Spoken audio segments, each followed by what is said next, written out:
I'm Julian Orff, 58 years old. Currently, I'm working in the neurology department of a hospital in the United States. Taking advantage of my daughter Mia's short study trip to England, I also decided to take an extended vacation and return there after a long time.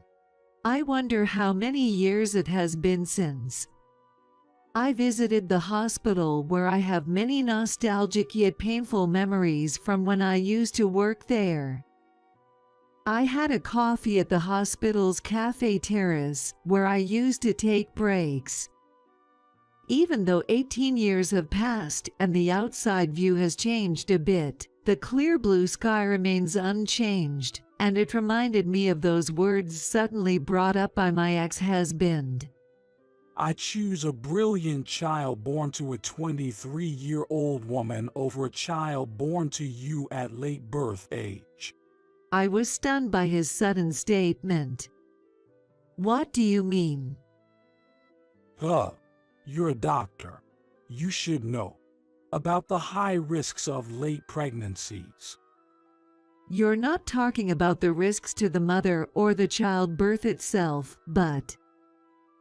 Right. It's about the child's capabilities.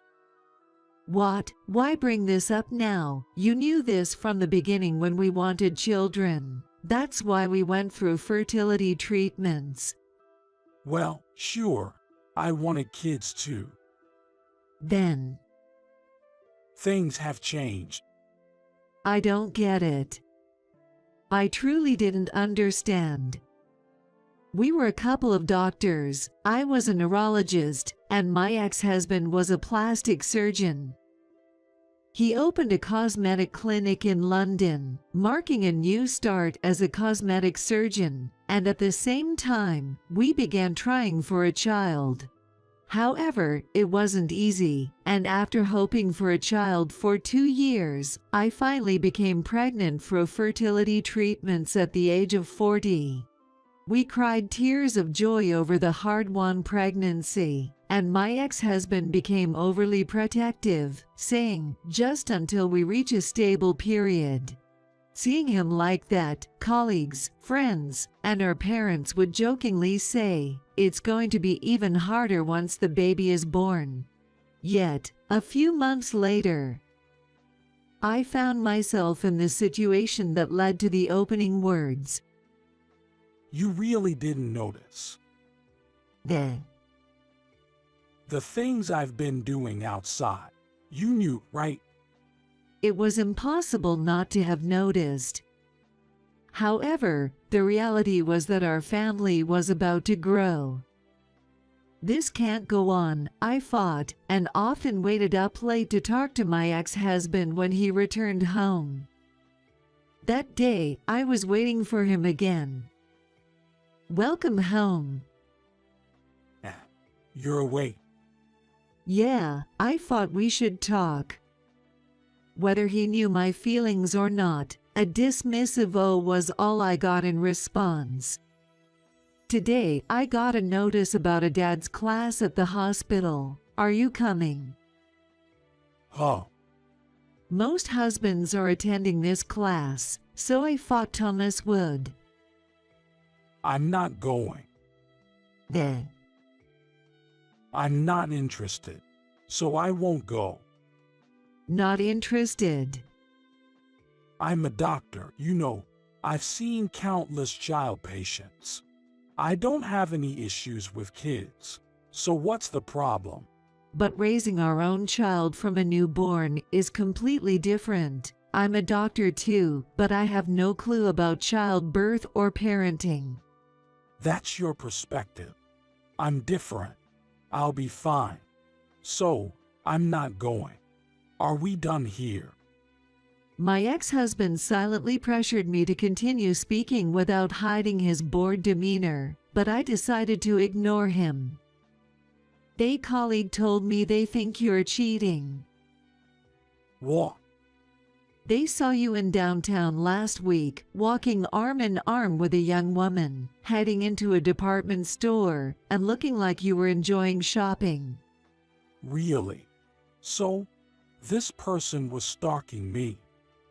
No, they just happened to be at the same department store for their own reasons. But they reported this supposed cheating to you, right? Using the word cheating without knowing if it's true. If it's not true, that's defamation, you know. What? That's not the point. It is the point.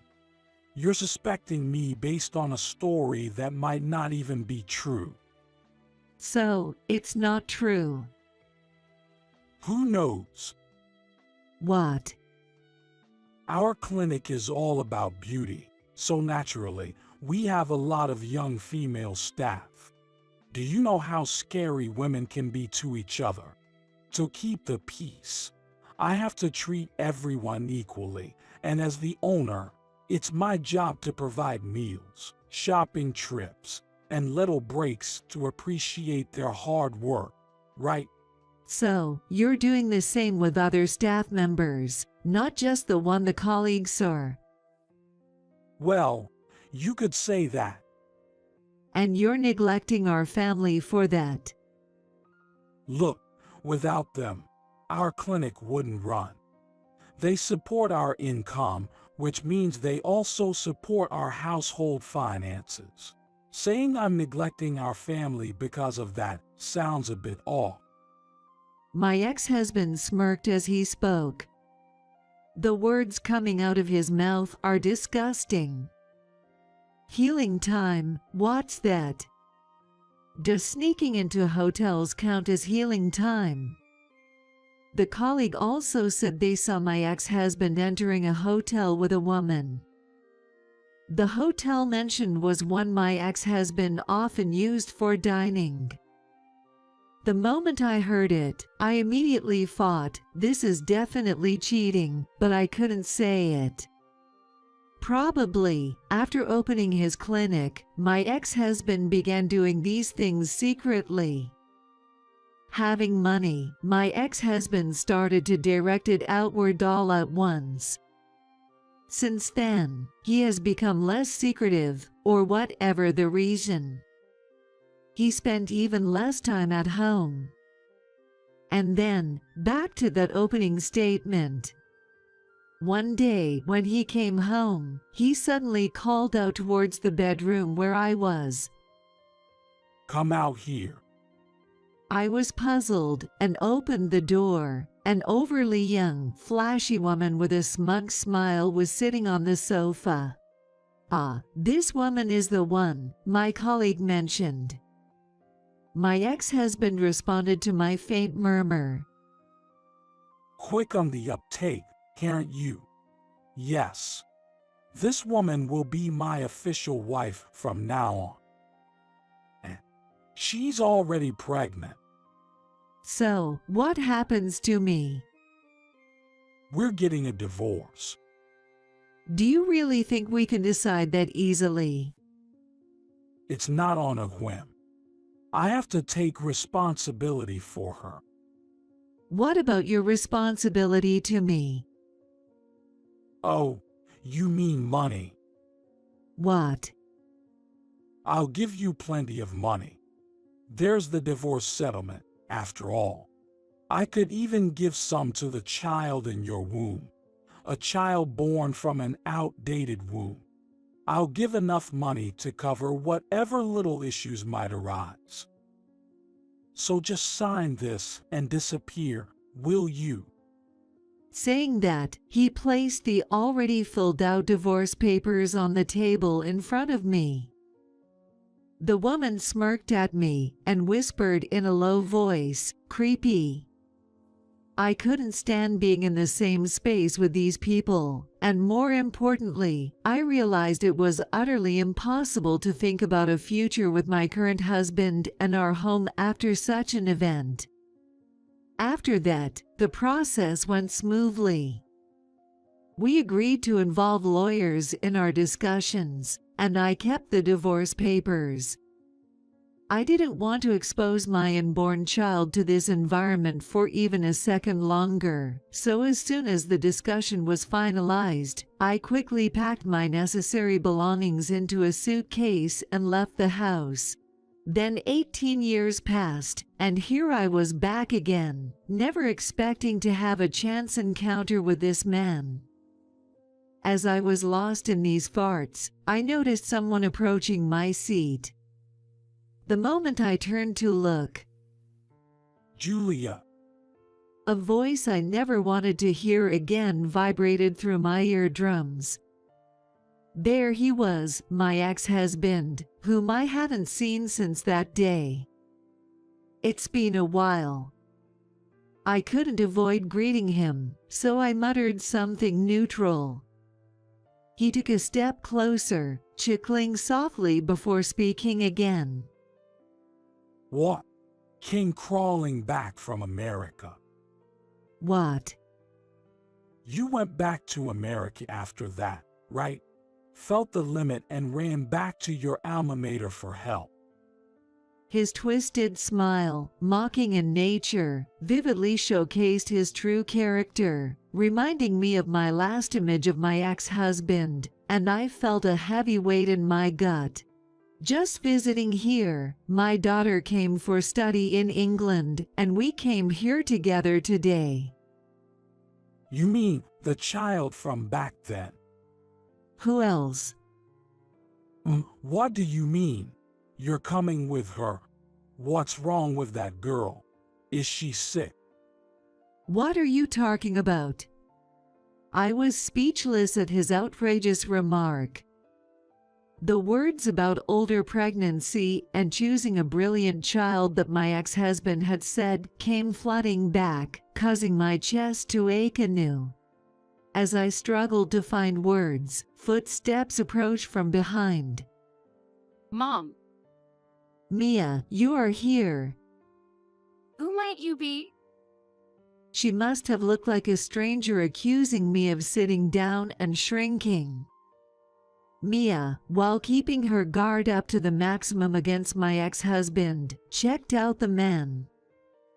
My ex-husband, upon seeing Mia for the first time, gave me a curious look.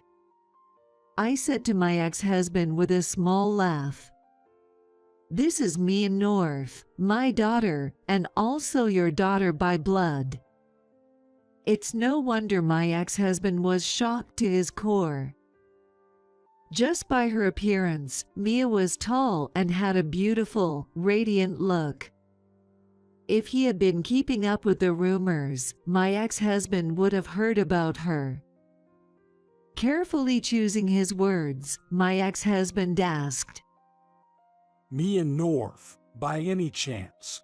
The one in the surgical research lab?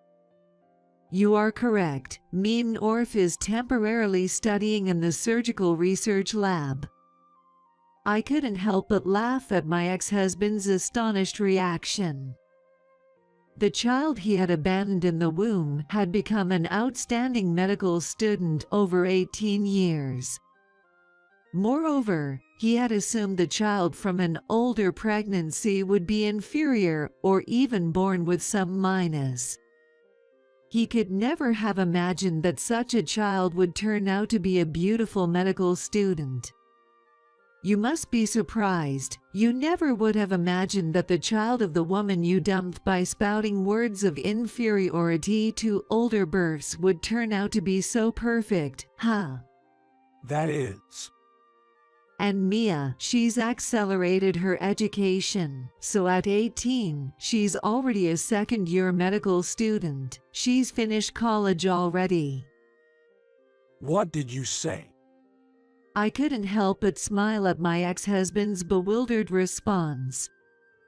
Not familiar with the American education system. Shut up. Thomas, you're the one who knows things, so I thought you'd know. I apologized lightly, and he is a proud man who bites his lip. Even during our marriage, he never hid his displeasure at my slightest remark, and his attitude hasn't changed even as he approaches 60. prompting a small sigh from me. This girl, you see, graduated from high school at 15 and college at 17. Being a single parent, she really did an amazing job. She's a daughter I'm incredibly proud of, both inside and out. That was truly how I felt. Mia is my pride and joy. However, the man in front of me couldn't help but hurl an insufferable insult. PFFT. Probably just used your doctor's clout to squeeze her in somewhere, right? Did you just say something that dumb? You're a professor or something over there. With that kind of power, you could get her into high school, college, medical school, whatever. Don't belittle me. What did you say? Don't lump me in with you. Huh? That's you, isn't it? Squeezed into the bottom rung of a fancy high school, barely making it into college, let alone medical or dental school. Your parents used their money to barely get you into a low-ranked private medical school in the countryside. What? How do you know that? Over there, I met someone who went to your middle and high school, and I heard all about it. The unexpected boomerang had my ex-husband frantically trying to find out who it was, asking, "Who told you?" I ignore my annoying ex-husband and take a sip of the coffee in the cup in front of me. I felt my wispy heart calm down a little at the familiar taste of it. One of the hospitals affiliated with the university is run by a classmate of mine. They wanted me to work at the hospital right away, but I was pregnant, remember? So, I was asked to take on some university classes while working part-time at that clinic, and it just so happened they knew about me and asked me how Thomas was doing. Of course, I didn't know this person at all, but when I asked why they knew me, it turned out they had researched my background upon hearing that an excellent neurologist was coming, and that's how they learned about my marriage and my ex-husband. I heard quite a bit, you know, just because you're a bit rich, causing trouble, bullying, flaunting your money to play around with girls. My ex-husband's family owned land in the countryside, a so-called wealthy household. So, he had power and money in his hometown, and was an only child who could do whatever he wanted. He was just the typical bully type, just like in the comic books. Who did you hear that from? Spit it out. It doesn't matter who, it's well known, right? With your behavior, anyone from your classmates or friends would say the same, wouldn't they? I could tell he still wanted to say something, but I kept talking. That person told me, Thomas was just using you. What? At first, I was like, what are you talking about? But after listening, I understood clearly. You, coming from the countryside, and me, who had always lived in New York, meeting at a new workplace. I didn't know anything about you. Till you, someone who didn't know your past, was convenient, right? Fine. If it's out, then it's out. Whatever. Yes, we both started at a new place. I had just come from the countryside, and no one knew me. You, who also just arrived, especially didn't know about my lousy past or character. You were convenient for me. So what? Facing my ex-husband's defiant admission, I pressed on. It's not just that, is it? What is it yet? You wanted a brilliant child, a child to negate your complexes. A perfect child is why you wanted me. No, you wanted my status and genes, right? You wanted the genes and status of someone the complete opposite of you, right? What the hell are you talking about in front of the kid? What? In front of the child? This isn't something to discuss in front of her. Does he still try to protect his pride? The shallowness of this man made me sick to my stomach. Don't worry, Mia knows everything. Does she know all this? She knows that you wanted a brilliant child and left me and Mia. She knows about your past and everything up to now. What? You told her everything? I simply told the truth. The father was gone before she was born, and she was raised by a single mom. It's not like there was nothing to tell. Besides, someone as smart as Mia couldn't be fooled anyway. Doesn't make any sense, echoed loudly through the quiet cafe terrace from my ex-husband. Then, having been silent until now, Mia began to speak. You are not cool. What did you say? I'm asking if you realize how pathetic you look. Huh? Why do I have to be lectured by a kid like you? Because even someone you consider a kid thinks the way you live your life is pathetic. He probably never expected to be told such a thing by a child. My ex-husband was clenching his jaw, his face turning bright red. Mia, observing him with a dispassionate gaze, continued. Just like Mom said, I know everything.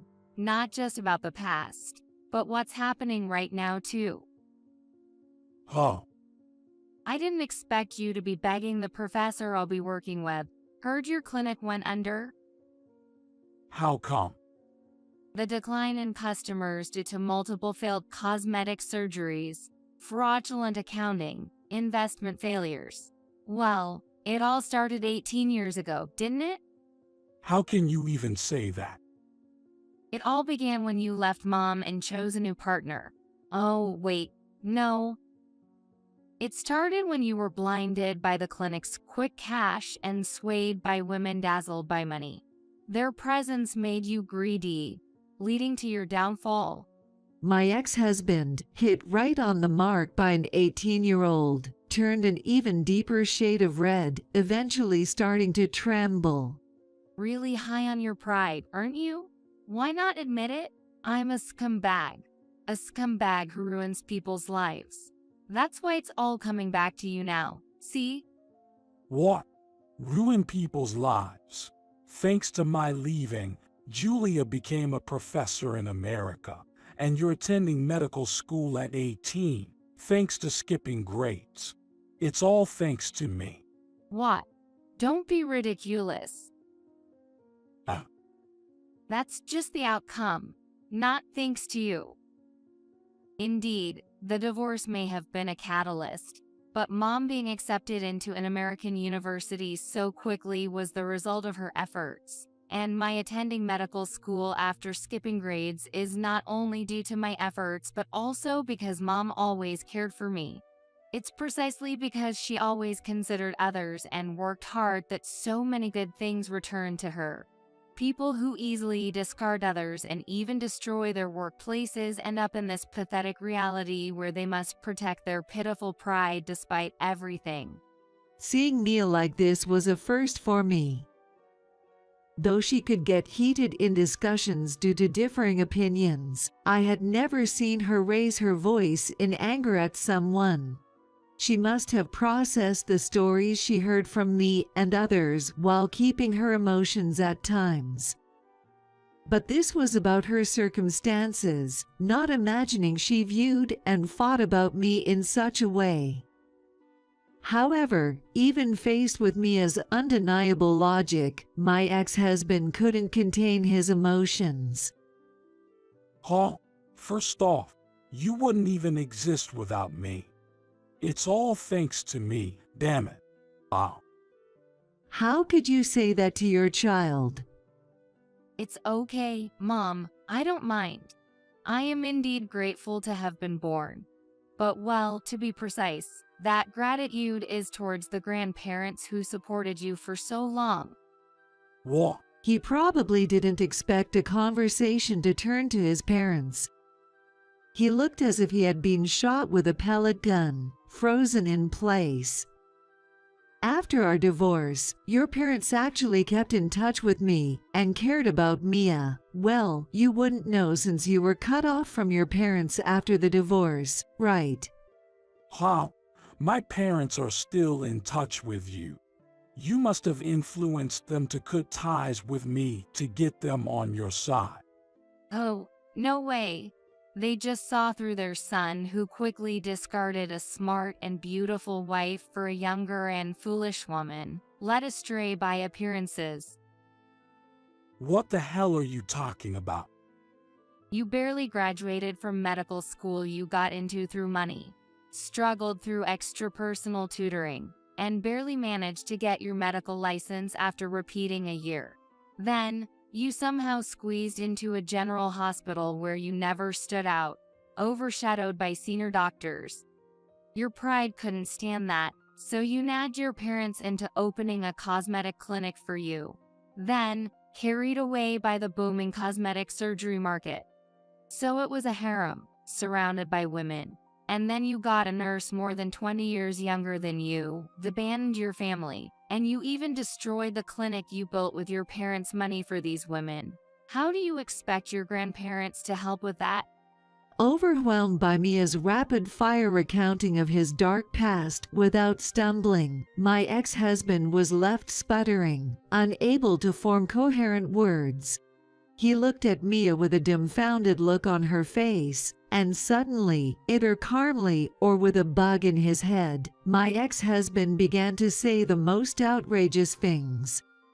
Then you reconnect me. What? You heard in the lab, right? About how I've been struggling to find work since the clinic closed.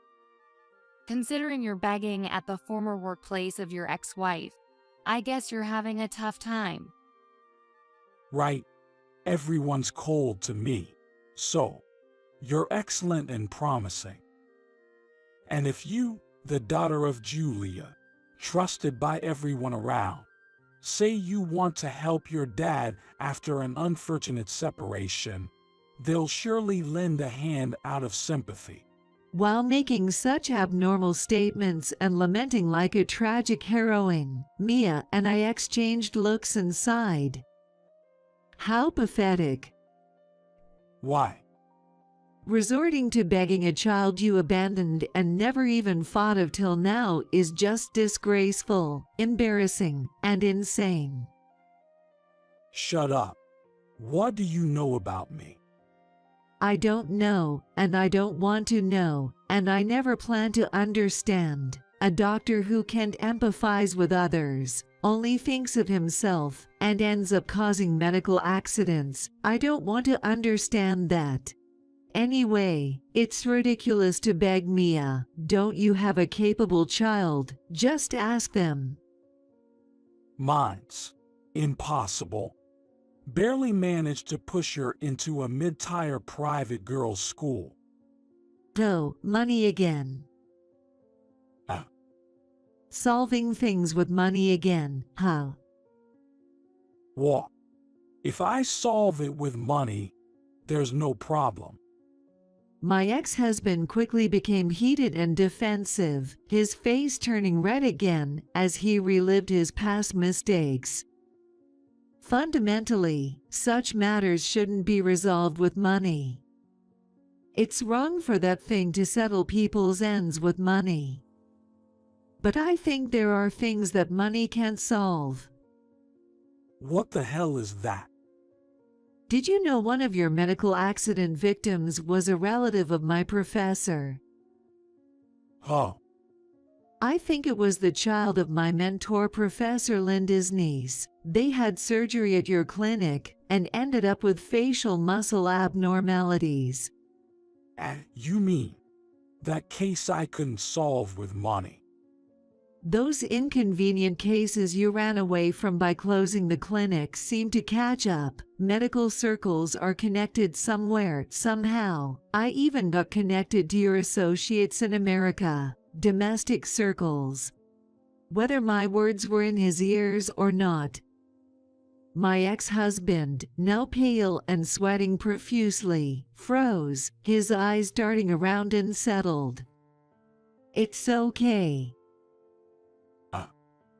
It will happen just as you imagine. Too scared to speak. No need to be scared now. It's your doing. If it's for your gain, others' well-being doesn't matter. Just try to maintain that dark spirit even behind bars. Wait, I really am. Your big hit might be sooner than you think. You were too busy securing your own job to notice you were being pursued. It's a joke, right? With such a malicious story, it's no joke. You don't need to look for work anymore. You wouldn't be able to work anyway. It can't be. If you think it's a lie, then keep thinking that until it happens. Spend quality time with your precious family. After saying what I needed to say, I touched Mia's arm to signal it was time to leave. Mia, touching my hand back, smiled softly. After that, Mia returned to USA after about 2 months of medical study. England is awesome. The food is delicious. People are kind. The teachers and seniors are respectful, and the discussions are interesting. Seriously, I might consider moving back to England in the future. Having experienced an immersive exchange involving England and its people, it seems Mia has developed a different perspective and feelings compared to her occasional visits back home. That's great to hear. I'll have to send my thanks to the teachers too. Make sure you do, Mia says, grimacing at the taste of the overly sweet American juice she's drinking for the first time in a while. By the way, he got caught. Yay. While Mia was studying abroad, my ex-husband was arrested. The failed cosmetic clinic had been involved in several medical accidents that entangled medical professionals, which apparently dominated the news and talk shows in England for days. I am sure Mia heard or saw the news. Mia went to England to study and came back with an unexpected story. But this is what being 18 is all about. Up until now, she's been too mature, trying too hard. Using one's abilities is indeed important, but medical practice accompanied by humanity, as I deeply feel after over 30 years as a doctor, is crucial. Medical acts are meant to aid people's lives, and the main focus should always be on the person. Going forward, Mia will surely grow significantly as a person. As a parent and a senior in the medical field, I'll silently support her from behind and walk with her when needed. My secret fan activity, it seems, will be a lifelong endeavor. Grandma, I'm hungry. What's for lunch? It was just before noon when my daughter, Emily, returned home with her son, Noah, for the birth of her second child. Noah, waving his hands excitedly, looked so adorable, and I answered with a warm smile. We're having Emily's favorite, omelet rice for lunch. Do you like it too, Noah? Yeah, I love omelet rice. Noah spun around, with his arms raised in a cheer. Just then, a loud crash came from the direction of the cupboard. Emily. When I rushed towards the sound, I found Emily leaning tiredly against a table, seemingly exhausted. Are you okay? As I stepped closer to support Emily, I saw something incredible happen in front of me. A small shadow moved quickly towards Emily and kicked her in the stomach with great force. What? Cough, cough. Emily doubled over in pain, and the small shadow stood defiantly in front of her.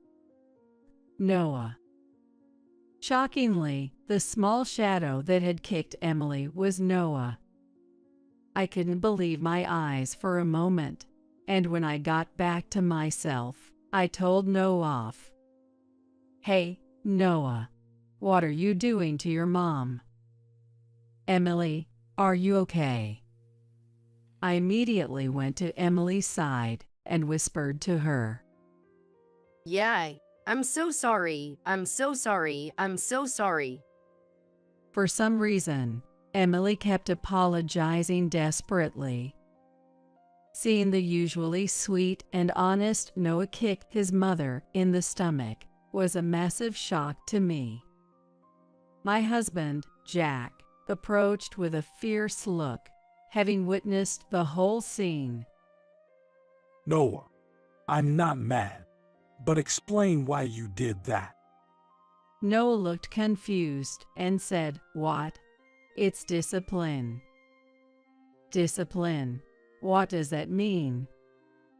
I am Kate Jones, supporting my husband, Jack, for 35 years, and this year, I finally reached my 60th birthday.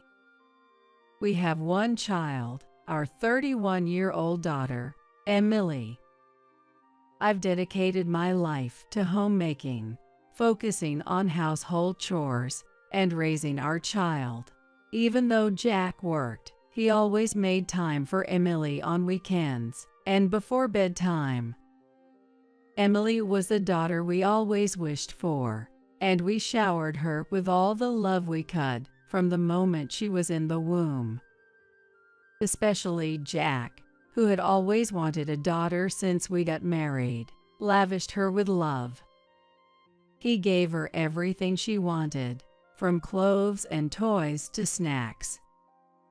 And I later found out he had secretly taken her to arcades and shopping malls. Emily grew up honest and straightforward, without a rebellious phase, blooming like a sunflower with a bright and cheerful smile. She married at 28 and lived with her husband, Sam, helping to manage the family-owned restaurant in Sam's hometown. I had only met Sam's parents during the engagement and wedding, so our interactions were minimal. Sam struck me as serious but stubborn, yet the easygoing Emily seemed to soften his edges. We considered Emily our little girl, so we hoped to welcome Sam into our family rather than send her away. However, Emily spent days convincing us, pleading daily about Sam, until we finally agreed to let her marry and move out. After the wedding, Emily called us daily for a while. Dad, today I made a delicious beef and potato stew. I knew it, Emily. Emily's beef and potato stew is fantastic. The texture is just irresistible. Sam, he's a lucky man to be able to eat Emily's delicious homemade meals every day. But those carefree exchanges didn't last long, as the calls became less frequent, from every other day to once a week, then to once a month. At first, Emily seemed overjoyed, but as the number of phone calls decreased, she began to waver, saying that the restaurant is busy. Even when Jack tried every trick to keep the conversation going, he ended up getting cut off. When I messaged Emily, it was rare to get an immediate reply, and sometimes I didn't get a response at all, which was worrying. The birth of our grandson, Noah, was also announced via message. However, it wasn't until Noah turned 1 that Jack and I begged her over and over again and got to see our long-awaited grandson. And after that, they only visited our house once or twice a year. Even though we asked Emily to come back more often, her reluctance was puzzling, and before we knew it, Noah was old enough to start elementary school. Thus, we hardly heard about Emily and her family's situation, and had no clue about their lives. Jack tried calling several times but lamented that he could never get through. One evening, just as we finished dinner, the phone rang. "Hello." Hi, Mom. Is now a good time? "Yes, it's fine." It was Emily's first call in 6 months. Seeing my surprise, Jack glanced over, so I switched to speakerphone so he could hear too. I'm about to give birth soon and was wondering if I could come home. Would that be a bother? "What? Emily, when did you get pregnant?" Jack stood up abruptly, shocked by my question. Really, Emily? Oh, didn't I mention? The due date is the 23rd. We hadn't heard it. Really? Sorry. But yeah, I got pregnant. I've already chosen a hospital for a maternity visit back home and have gone for a few checkups. Sorry, it ended up being after the fact. Although it should have been happy news, Emily's voice sounded gloomy and hesitant. So, is it okay? I know Dad and you are busy, and I'm sorry to bother you. Emily seemed more concerned about imposing on us by coming back than her impending childbirth. A bother. You're always welcome here. Before I could respond, Jack eagerly assured her. "That's right. We're always waiting for you and Noah to visit." Thank you. Then I'll be in your care? Emily spoke softly and then hung up. Emily. The call ended so abruptly that Jack kept calling her name into the phone, but all we got was the dial tone. Is Emily okay? Jack gripped the phone tightly, whispering as if talking to Emily. Emily sounded off, didn't she? Yeah. I've never heard her sound so down. Our joy at hearing our daughter's voice was overshadowed by concern for her unusually downcast demeanor. The following week, Emily came home with Noah. We went to the station early in the morning, eagerly awaiting their arrival. Emily appeared from the ticket gate, pulling Noah's hand. Emily. Noah. Jack rushed towards them and waved his hands enthusiastically. Mommy, who's that man? Noah noticed Jack, but he didn't remember because he hadn't seen Jack for over 3 years. He's my dad and your grandpa. Emily waved at us with an apologetic look on her face. As they came through the gate, Jack greeted them with a forced smile, hiding his disappointment at not being recognized by Noah. Emily. Noah. Have you been well? Dad. Emily seemed to grasp the situation from Jack's expression, tensing up as she whispered something to Noah. After hearing Emily's words, Noah said with a sharp look of mission, Grandpa and Grandma, I'll be in your care for a while. Of course, you're our family, so feel free to lean on us all you want. It was clear Emily had instructed Noah to say this, so Jack answered in a reassuring tone. It saddened me to think that Emily had become so considerate of us, her parents, without us knowing. Noah, like Emily when she was little, seems to have a spoiled personality, begging Emily to praise him. Emily gently stroked Noah's head while she rubbed her stomach and sighed. Anyway, you must be exhausted. It's a long journey. No, I'm okay. Yet, Emily's complexion was pale, and she looked even thinner than the last time we saw her. Emily, have you lost weight? Are you eating properly? Yes. Emily averted her eyes and began to rub her arms as if to protect herself. With Emily avoiding eye contact and looking downcast, I grew suspicious. Noticing our daughter's odd behavior, Jack suddenly became serious and said, You've come back home after so long.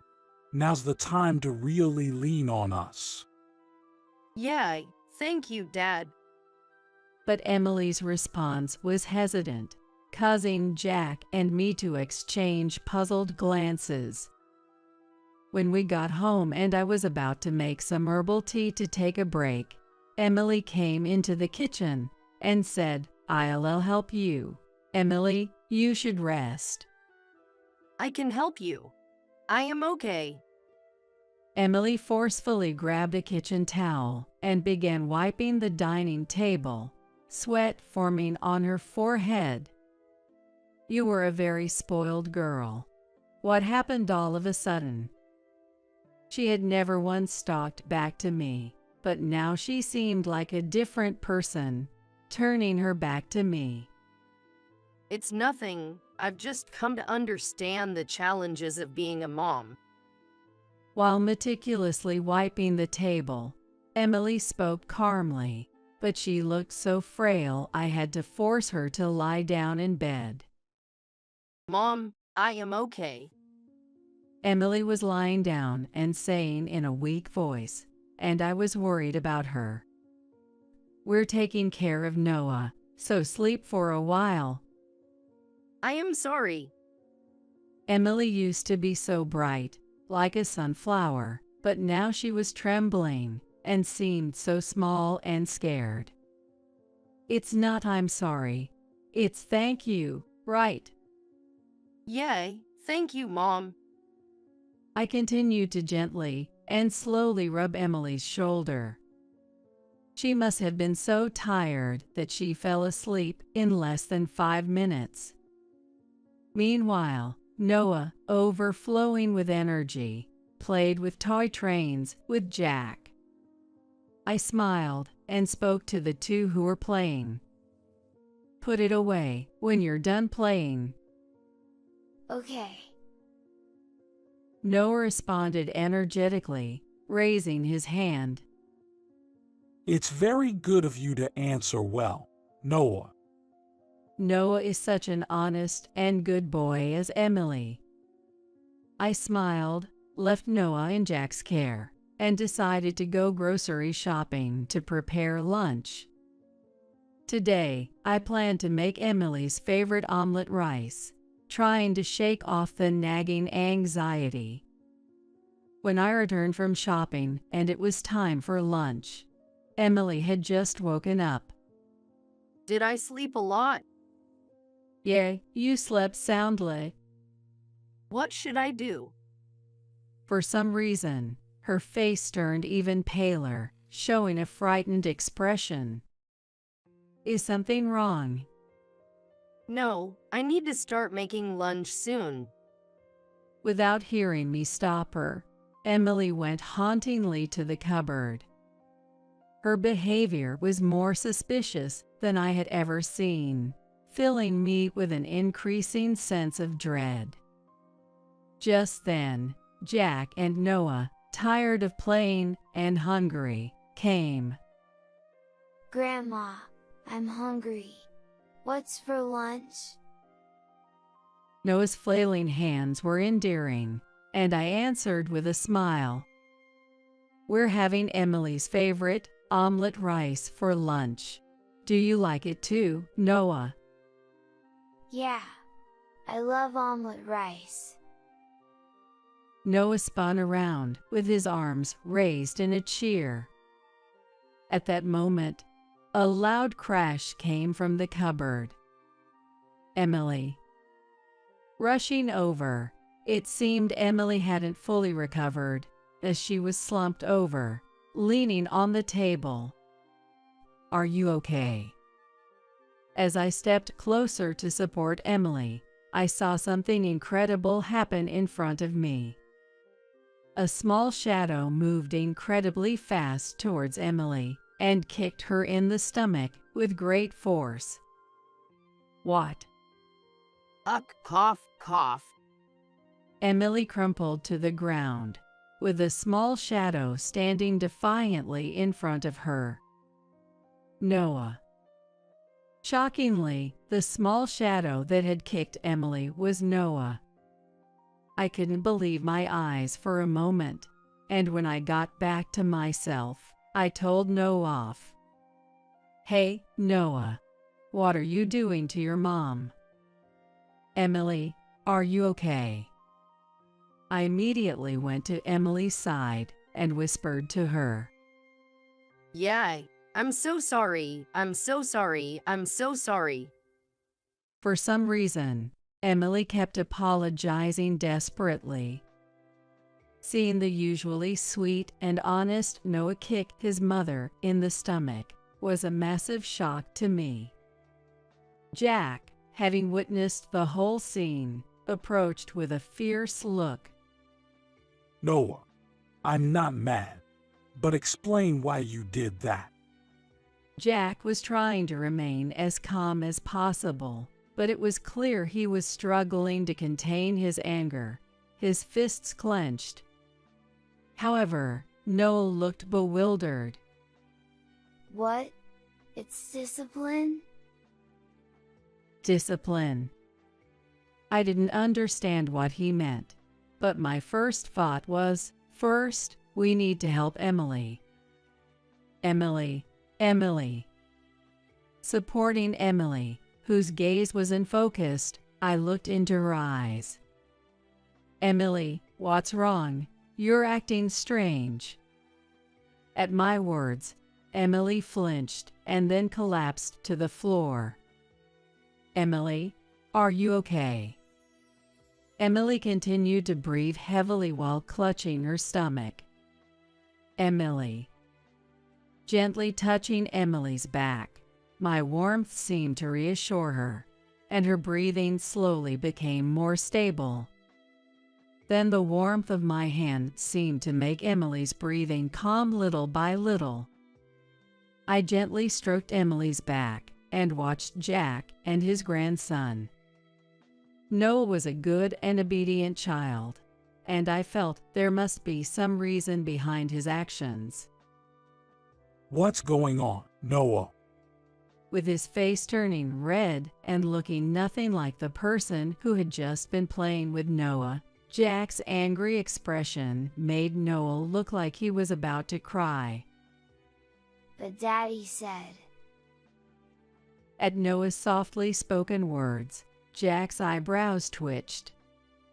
In front of Jack, who looked like a demon, Noah finally sobbed and continued his words. Daddy said, this is how to discipline Mommy. What do you mean? When Daddy's not around and Mommy makes a mistake, he told me to discipline her. Noah managed to say between hiccups. If I don't, Mommy gets in more trouble. That's unbelievable. Then Emily, coughing, managed to squeeze out her words. It's not Noah's fault. If we don't do this, Noah gets hit by Sam.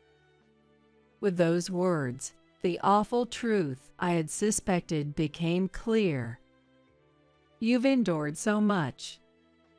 Imagining Emily enduring Sam's treatment alone, without anyone to turn to, brought tears to my eyes. I've been watched by Sam all this time. I couldn't say anything until now. Emily also started crying heavily. Emily, as well as Noah, and the baby will not be happy with Sam. Your mom's right. We can't forgive what he's done to our precious daughter.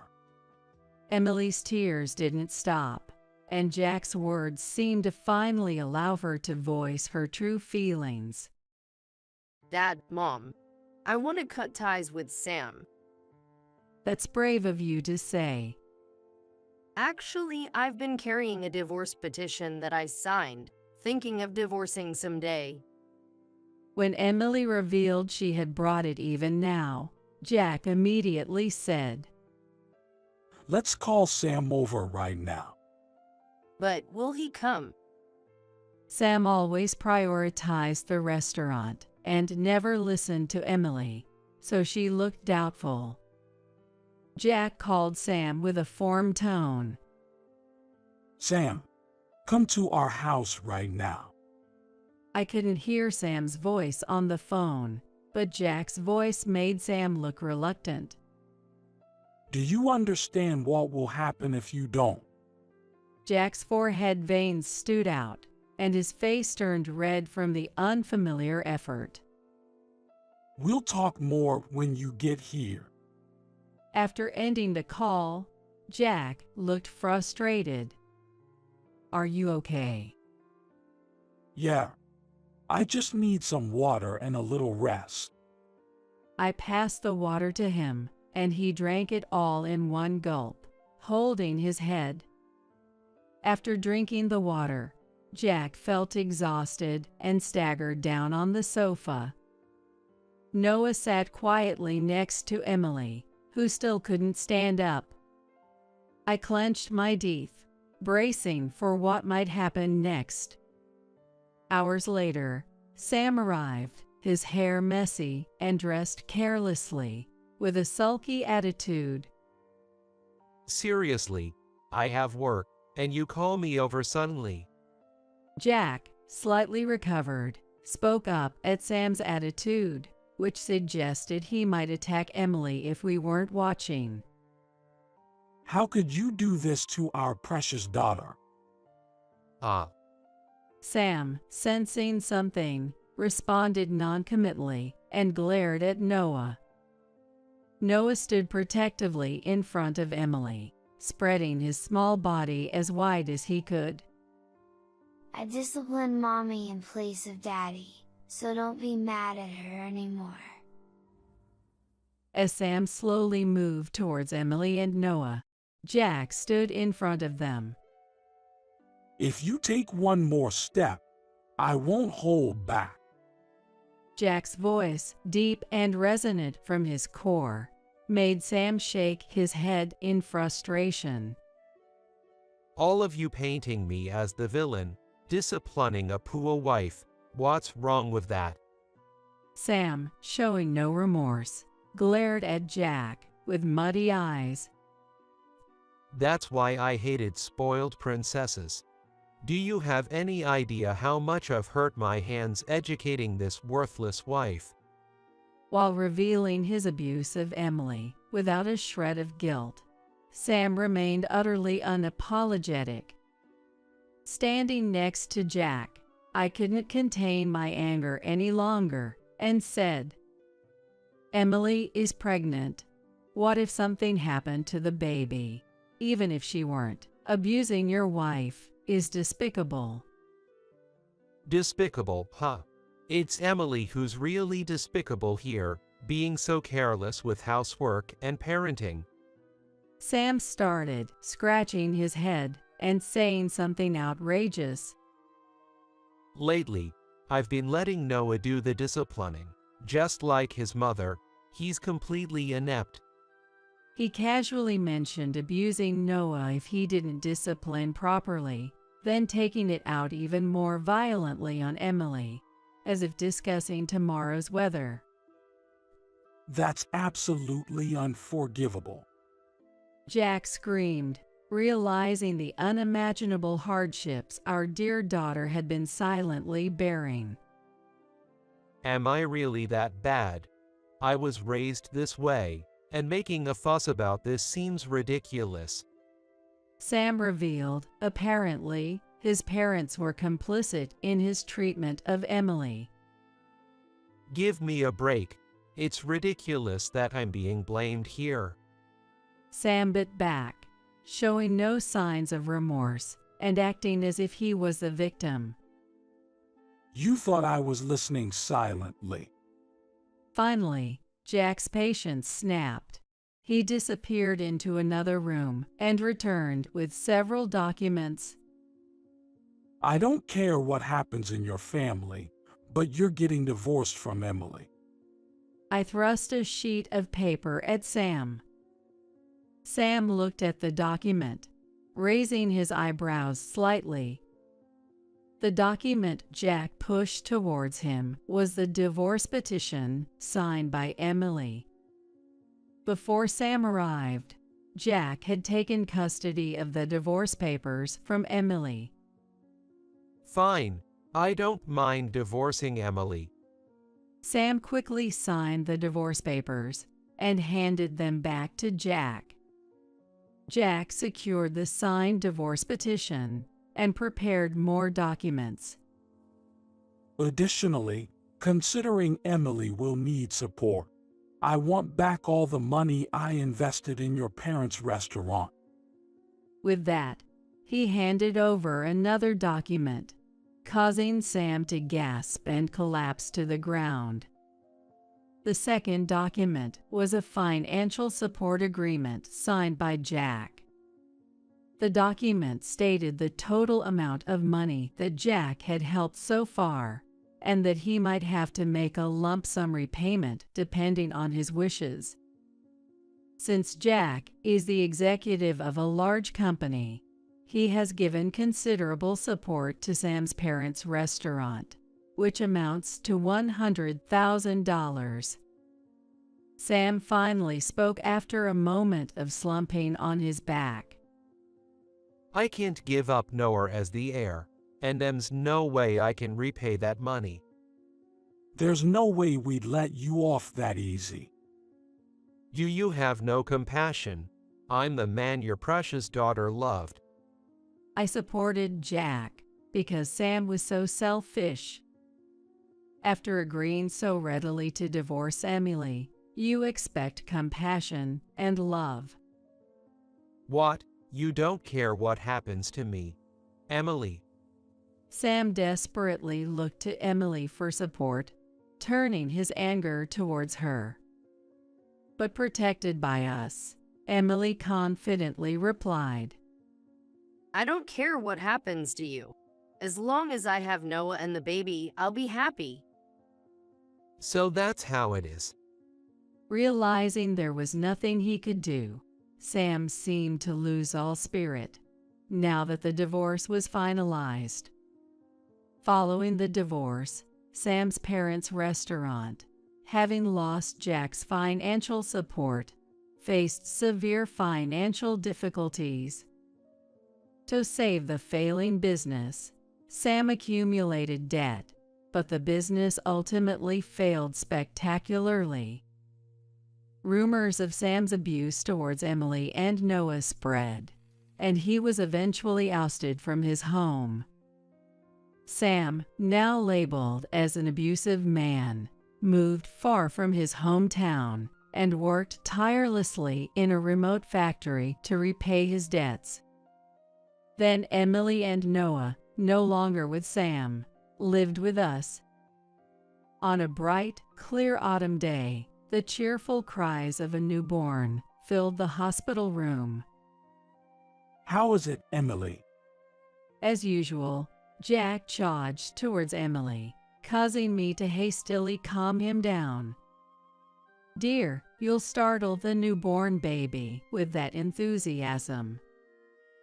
Oh, my apologies. As if slamming on the brakes, Jack came to a sudden stop in front of Emily and flashed a smile as soft as melted ice cream. You look just like Emily, a beautiful girl. Thank you. Emily smiled softly, as if the evil had fallen.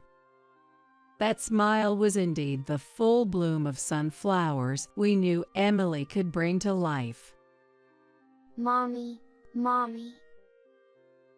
Noah, who had been fidgety yet patiently waiting, approached Emily with joy. Noah, you're going to be a big brother starting today. Say hello, will you? The baby stopped crying and stared intently at Noah's big, round eyes. I'm your big brother. As if responding, the baby tightly grasped Noah's cautiously extended hand and seemed to smile. Oh, how adorable! Noah, gripping the baby's hand in return, immediately put on a determined, big brotherly expression. Have you decided on a name for her? Jack asked Emily with a doting smile. Yes, I want her to have a life filled with brightness and joy, so I thought we'd name her Claire. Emily's words resonated deeply within me. Claire, thank you for being born safely. My spontaneous words made both Jack and Emily nod quietly with moist eyes. Emily and her family were discharged from the hospital safely, and our home became livelier in an instant. Fortunately, Emily has no physical scars left, and the newborn Claire is just as shiny and bright as her name. Amy, thanks for taking care of my daughter over the past month. I'll come to pick her up tomorrow. What are you talking about? Having been on a trip for a month, my sister-in-law, Sue, still seemed to be at the station, as I could hear the train transfer announcements over the phone. In contrast to my calm reply, she started to panic. Wait, what? What are you saying? She's supposed to be with you, right? I left Mia in your apartment's garage, after all. Mia, her daughter, is my niece. I haven't seen her. What are you talking about? Stop playing dumb. I sent you a message, so you must know. I didn't get any message. No, that can't be. That's impossible. Sue, apparently panicked, screamed over the phone.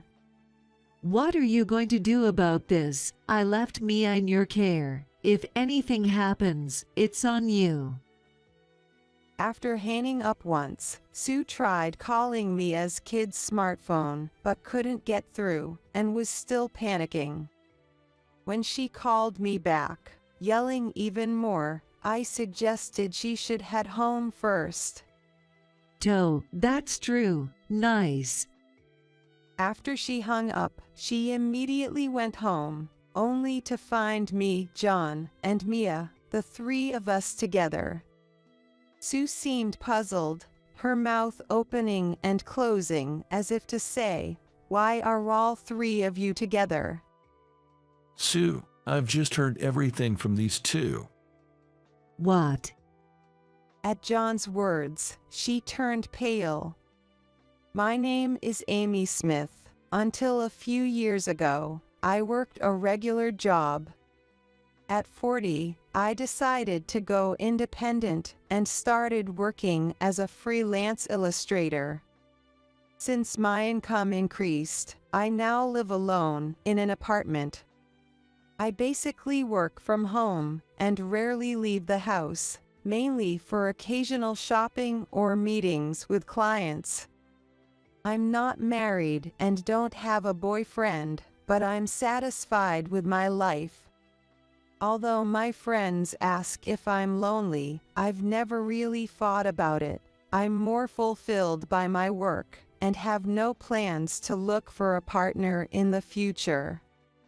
I'm just a little concerned about retirement, but sometimes I surprise myself by being rather optimistic, considering I tend to take things as they come. Today, after meeting a deadline for an illustration, I took a break at 3 p.m. and glanced at the calendar. I suddenly realized my brother's birthday was coming up soon. My brother, John, 5 years my senior, works as a salesperson at a major publishing company and often goes on long business trips. Sometimes, he brings souvenirs from his assignments. Last month, he casually dropped by and brought some rice crackers as a souvenir, so I invited him up for tea, and we enjoyed the crackers together. I keep telling you, it's fine for me. You should buy more for Sue and Mia. But I have to see Amy once in a while, too. I'd hate for something to happen to you. John has always been like this, caring and considerate, which are some of his best qualities.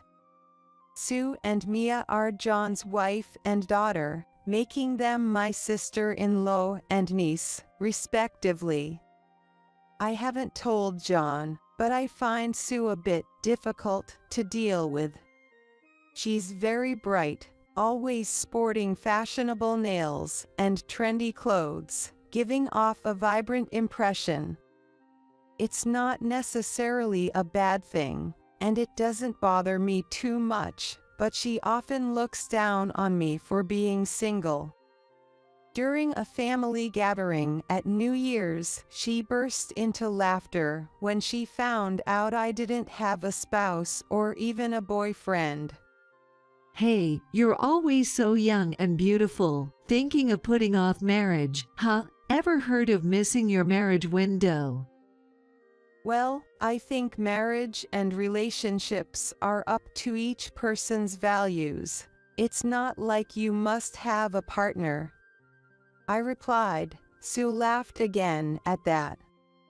I couldn't tell if it was the alcohol or what, but it became tiring to deal with her constant teasing about the same thing. When choosing my apartment for living alone, being far from my brother's family was a must, as I was fed up with her. However, I got along well with my niece, Mia. Mia, who turns 10 this year, apparently goes to school carrying a cute light blue backpack. I've never actually seen her in it, but she told me about it when she came over to my place to play. Amy, you're so good at drawing. Mia, watching me work on my illustrations, was admiring the artwork on the computer screen with excitement. I wish I could draw too. Ooh. Oh, wanna try? Can I? Yay, there's still plenty of time before the deadline, so you can give it a shot for a bit. Mia sat in front of the computer and began moving the pen with delight. The drawing she made on the screen that day was of her light blue backpack. She had also mentioned how it was heavy because she had to carry her tablet device in it.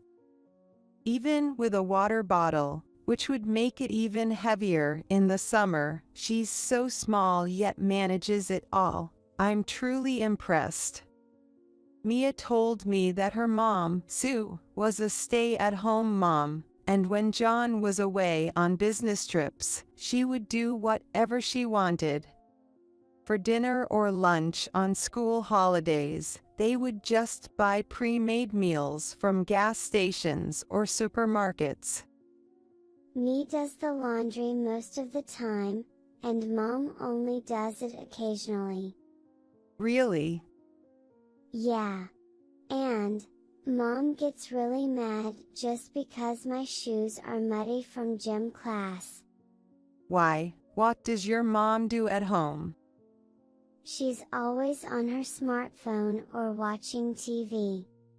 Mia would stay in her room or go out to the park or library to avoid upsetting her mom. That makes me wonder about her parenting, but I wasn't sure if it was my place to say anything. There was another time when the family got together, and I saw Sue scolding Mia harshly for something minor, like spilling tea, which could easily be wiped up with a cloth. I thought it wasn't something to get so angry about. Mom is scary. She gets mad no matter what I say. I can't say anything. As she left that day after drawing the light blue backpack, her offhand remark lingered in my mind like a splinter, refusing to fade away. I remembered that she was left with me because Sue was going on a day trip with some mom friends over a weekend with nice weather. I never imagined that a similar message would arrive on my smartphone just a few days later. It was around the time when the foliage in the nearby park had fully turned red, and the chilly weather started to make us crave the warmth of the sun. When I returned to my apartment after running a quick errand, I saw a girl standing alone by the parking lot. Seeing her with the light blue backpack on, her face half hidden by a mask but still somehow familiar, took me aback. Mia. When I called out to her, her anxious eyes looked back at me. It was indeed Mia. What are you doing here alone, and what's with the luggage? Next to her was a small suitcase, making it seem as if she had run away from home. My mom said to go to Amy's house. Seeing the question marks over my head, Mia pointed at my bag, implying something about my phone. Could there be a message on my smartphone? I hurriedly pulled out my smartphone from my bag, and there was indeed a message from Sue, sent just a while ago. Amy, sorry for this sudden notice. I'm going on a trip with a friend for a month starting today. Please take care of my daughter. As I finished reading, an unintelligible exclamation escaped my lips, but I quickly closed my mouth. Of course, I was confused, but so was Mia, so I decided to bring her into my apartment first. Once inside and her mask removed, her cheeks were as red as apples, and her hands were very cold. I made her some hot cocoa to warm up and offered her some snacks at my home while listening to her story. Mia had been drawing in her notebook until just before. According to her, Sue barged into her room without knocking, handed her a suitcase, and said, Mia, you're going to Amy's house now. Get ready. Mom won't be home for a month, so make sure you bring your backpack with you. Okay, got it. Yeah. And so, Mia packed her notebook, pencil case, textbooks, and tablet into her backpack and hurriedly got ready. Meanwhile, Sue was on the phone, seemingly very excited. Really? That's awesome. Hey, are you already drinking? That's too early. Sue's voice apparently echoed through the house with high spirits. From downstairs, Mia heard a laughter that was different from her mother's usual one, and she ended up covering her ears. After the phone call ended, Sue's usual voice returned, and then Mia was driven to that place and left behind with the luggage.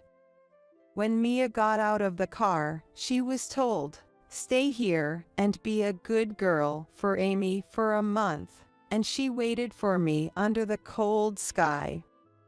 Despite the sunshine, it was quite a chilly season.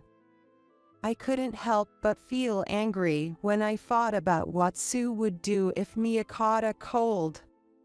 Wait, does Dad know about this? I don't think so.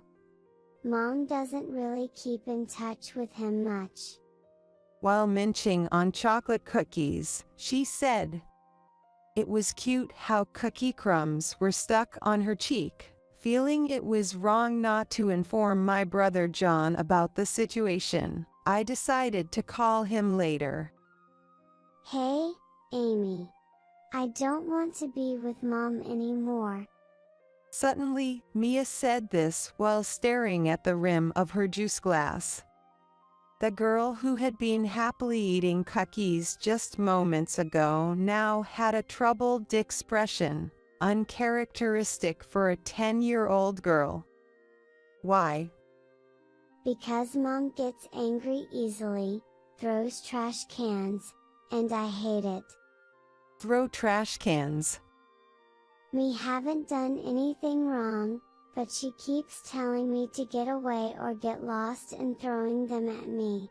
Even if I tell the school teacher, they won't believe me. I'm so done with this. Tears started rolling down her cheeks, big and heavy. It must have been very hard for her, as she cried uncontrollably for a while, and I just waited, patting her back and offering tissues until she calmed down. Clearly, the situation was not normal. Convinced of this, I decided to call John to see if he could come back and help.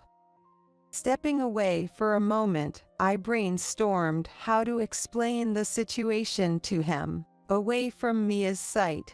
Then, an idea came to me. All right, this could work. I murmured softly and made a phone call to John. Wait, Mia. Yeah. What happened? As I explained the situation, John seemed quite shaken. His voice was trembling slightly. At first, he tried to joke about it, saying things like "what a joke" or "not funny," but it seemed like he believed what I was saying was true, and in the end, he listened to me seriously. When I shared my plan with him, John agreed and promised to adjust his work and vacation to help out. All right, thanks. Count on me to look after Mia. I hung up, then proceeded to delete the message from Sue on my smartphone. Glancing towards the living room, wondering if Mia had calmed down, I tiptoed back. Tonight, I decided to splurge a little and treat her to something delicious. Thinking this, I made my way back, step by step. Mia's school is a bit far from here, but I managed to explain the situation to the school and arranged for her to take the bus. Then, carrying the heavy backpack with her tablet in it might become a bit easier for her.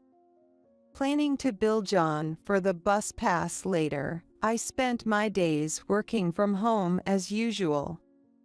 Mia didn't have after-school activities or daycare, so she would come home and do her homework. Amy, can you check my work? I was surprised. I thought that was a teacher's job, but according to Mia, it was different. All my classmates have their moms checked.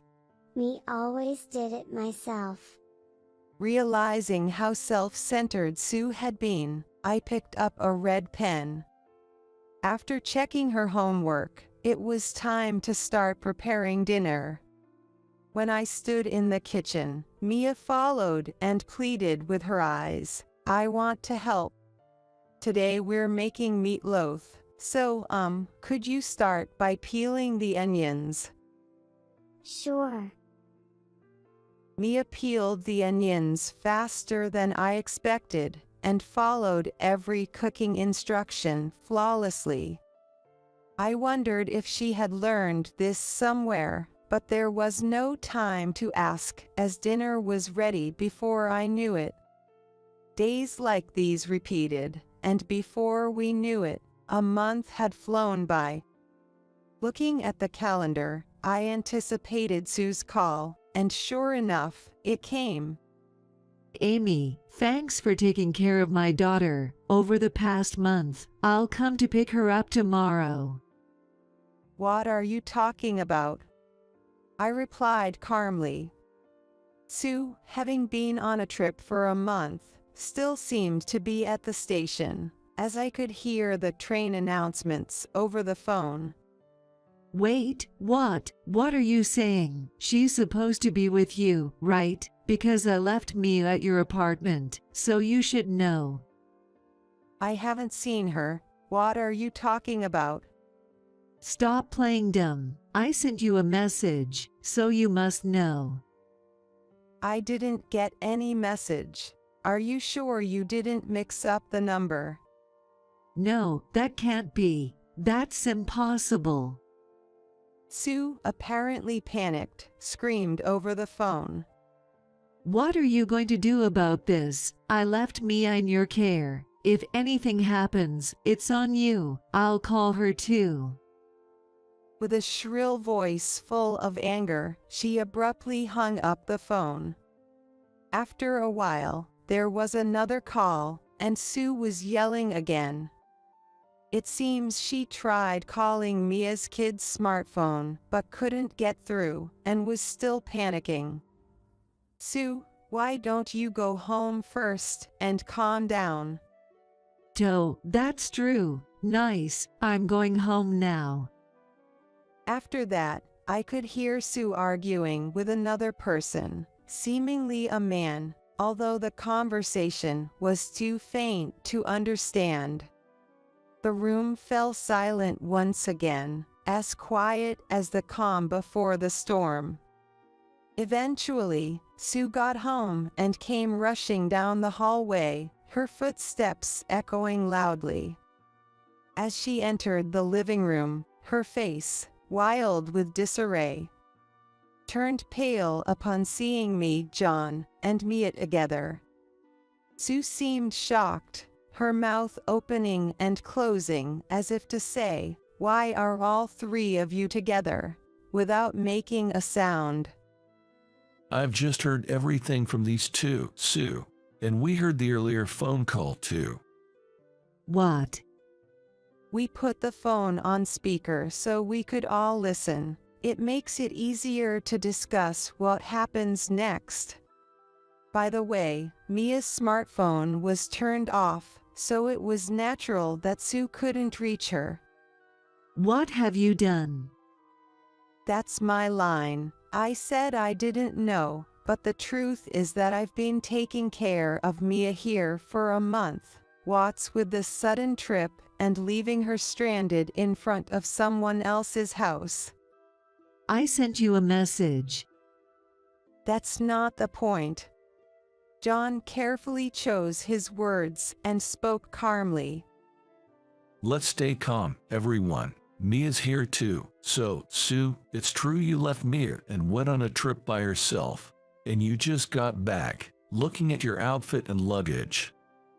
Sue was dressed in a warm coat and seemed ready for an outing. Her suitcase bulged, presumably with souvenirs and new clothes. She didn't deny it, but started making excuses. I did go on a trip. I needed a break from being a housewife. The daily routine of laundry and cooking. It's all so repetitive and stressful. Going out with friends should be allowed. Is that friend the person in these emails? I presented several sheets of paper. They contained email exchanges with what seemed to be Sue's affair partner, discussing travel plans. The emails weren't just recent, they dated back till last spring, including the day I watched Mia for a day, when she went flower viewing with this person. The supposed day trip with mom friends was a blatant lie. Sue covered her mouth, as if admitting guilt. Actually, a few hours before Sue arrived, I had searched her computer at Mia's request and found these emails as evidence. Mia had noticed her mom frequently on her smartphone, messaging someone she suspected wasn't her dad. Her suspicions turned into certainty when she saw a message from an unknown man on the phone of her mom, who was asleep in the living room at the time.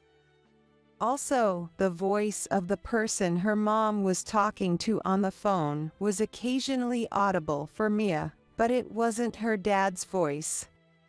Mia had told me 6 months ago that she thought her mom was having an affair. I was skeptical until I checked the computer just now and realized Mia's hunch was correct. John, trying to stay calm, was visibly shaking. How could you do this? Trusting you, and you leave Mia with Amy to go off on an affair. John approached Sue, his hands trembling. It's a misunderstanding. I was forced to go on that trip. What forced you to leave for a month? Come up with something better. I was threatened, believe me, Mia, you believe me, sweetie. Suddenly turned to Mia calmly and plainly responded. Mom, you were so happy on the phone before you left. And you made me do all the cooking and cleaning while you just slept. Mia glared at Sue, seizing the moment. And you told me not to stay up late but went out in the middle of the night and came back in the morning to sleep on the floor. You were always contradicting yourself. Hearing this, John pressed on. Going out in the middle of the night means you were out partying. No, that's not it, Mia, be quiet. I quickly showed John the photos on my smartphone. The photo captured Sue's back as she left the house late at night, dressed flamboyantly. This was taken a few months ago when Mia contacted me, and I happened to be nearby. I was shocked too. Where were you going at that time, Sue? No, my. Cornered by the photo, she seemed to give up and slumped to the ground. I can't believe this. I can't leave Mia with you anymore. Let's get a divorce. I'll be asking for alimony, too. From now on, you can do as you please with that man. John said this with a heavy heart, and then turned his back on Sue. A divorce? You're kidding, right? Don't you think it's sad for Mia to not have her mother? What about you, Mia? Help me out here. No. Absolutely not. Amy is more like a mom to me. I felt incredibly embarrassed for her, as an adult, to be pleading with her own child like that. Mia brushed off Sue like that. During the time Mia stayed with me, I made sure to spend as much time with her as possible, talking about school, hobbies, and her dreams for the future. Of course, cooking together was one of those activities. Don't worry, Sue, I'll make sure Mia is happy, I said with a smile, and Sue just slumped further, saying nothing more.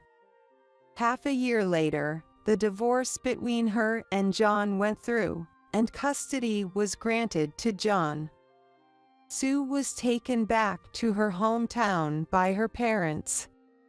The man she had an affair with, whom she met online, disappeared as soon as he found out about the divorce, ending their communication.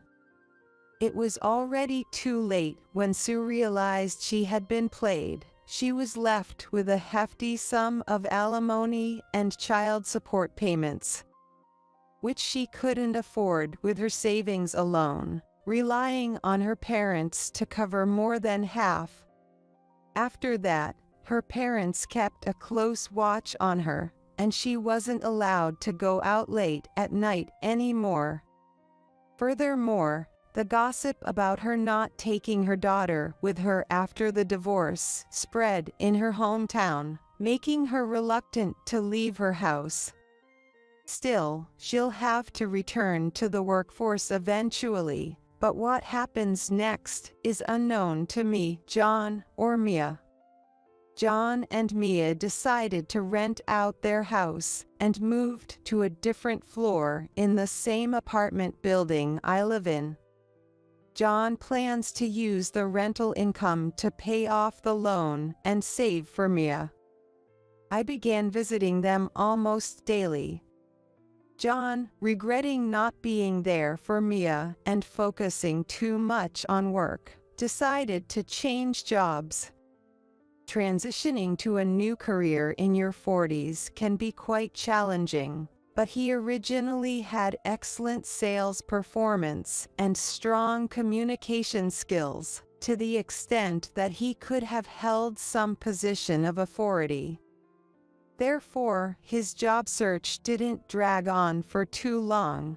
It took about 6 months, during which he received job offers from 2 or 3 companies, and eventually started working for one of them.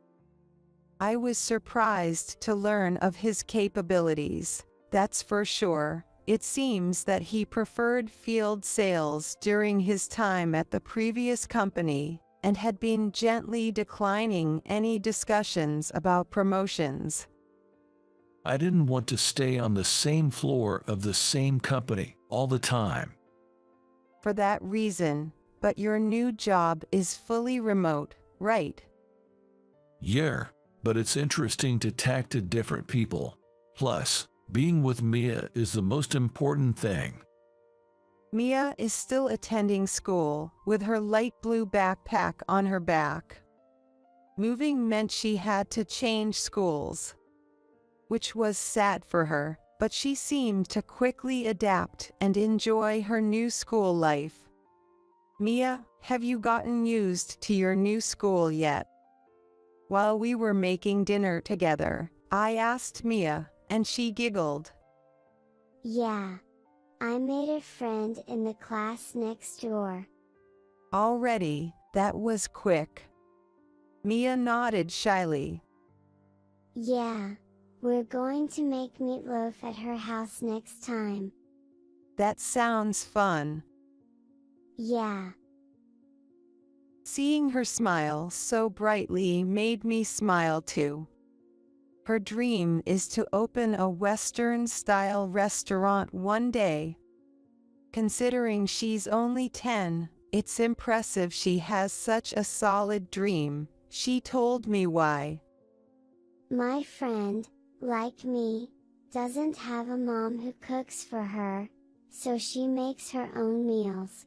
She said she wants to cook for people who don't have anyone to make meals for them, just like us. I see. I think it would be nice if I could do that too.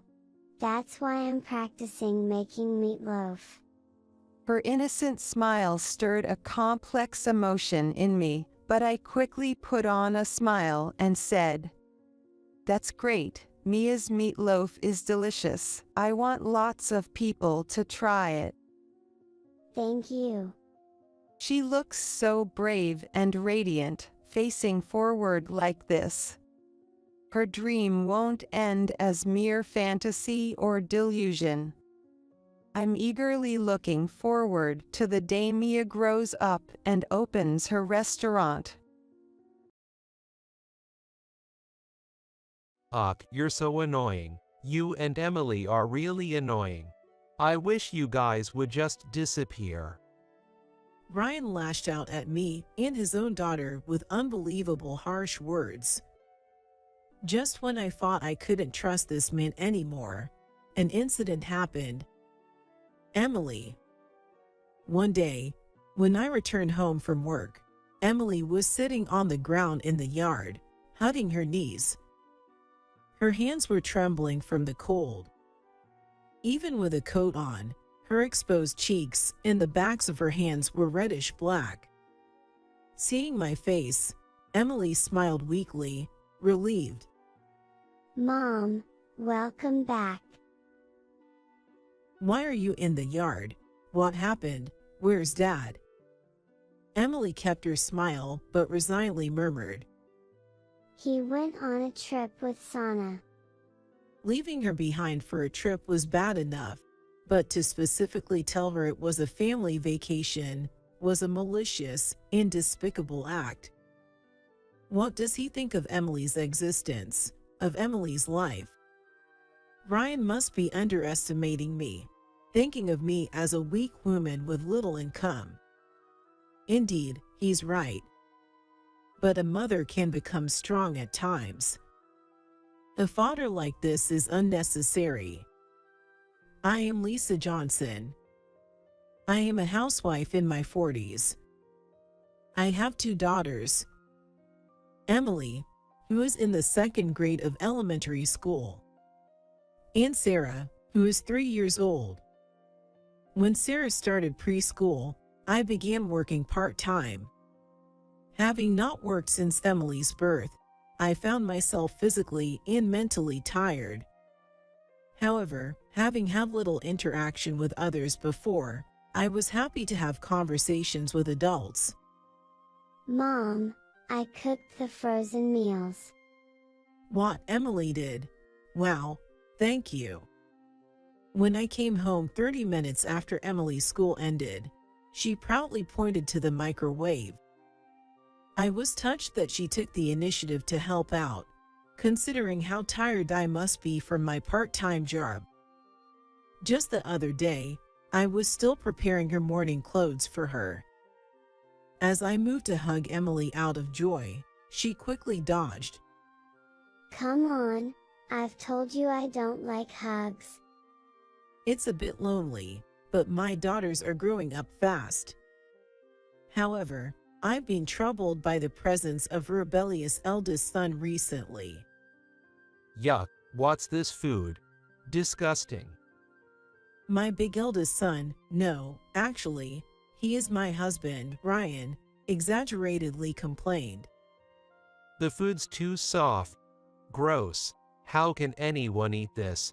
It's trash. Indeed, today's meal was softer than usual. I had informed Ryan that Emily cooked today's meal while preparing it. Yet, I couldn't understand why he deliberately made a scene. Hey Ryan, stop it. What? Why are you mad?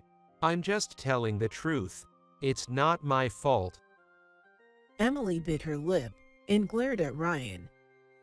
Hey, you think it's okay to make that face at your parents? You're really cheeky.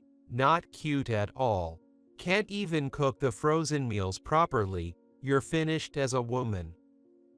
Those words should not be directed at a grade school daughter. Anger boiling inside me, I took a deep breath. Just then, Sarah popped her face between us.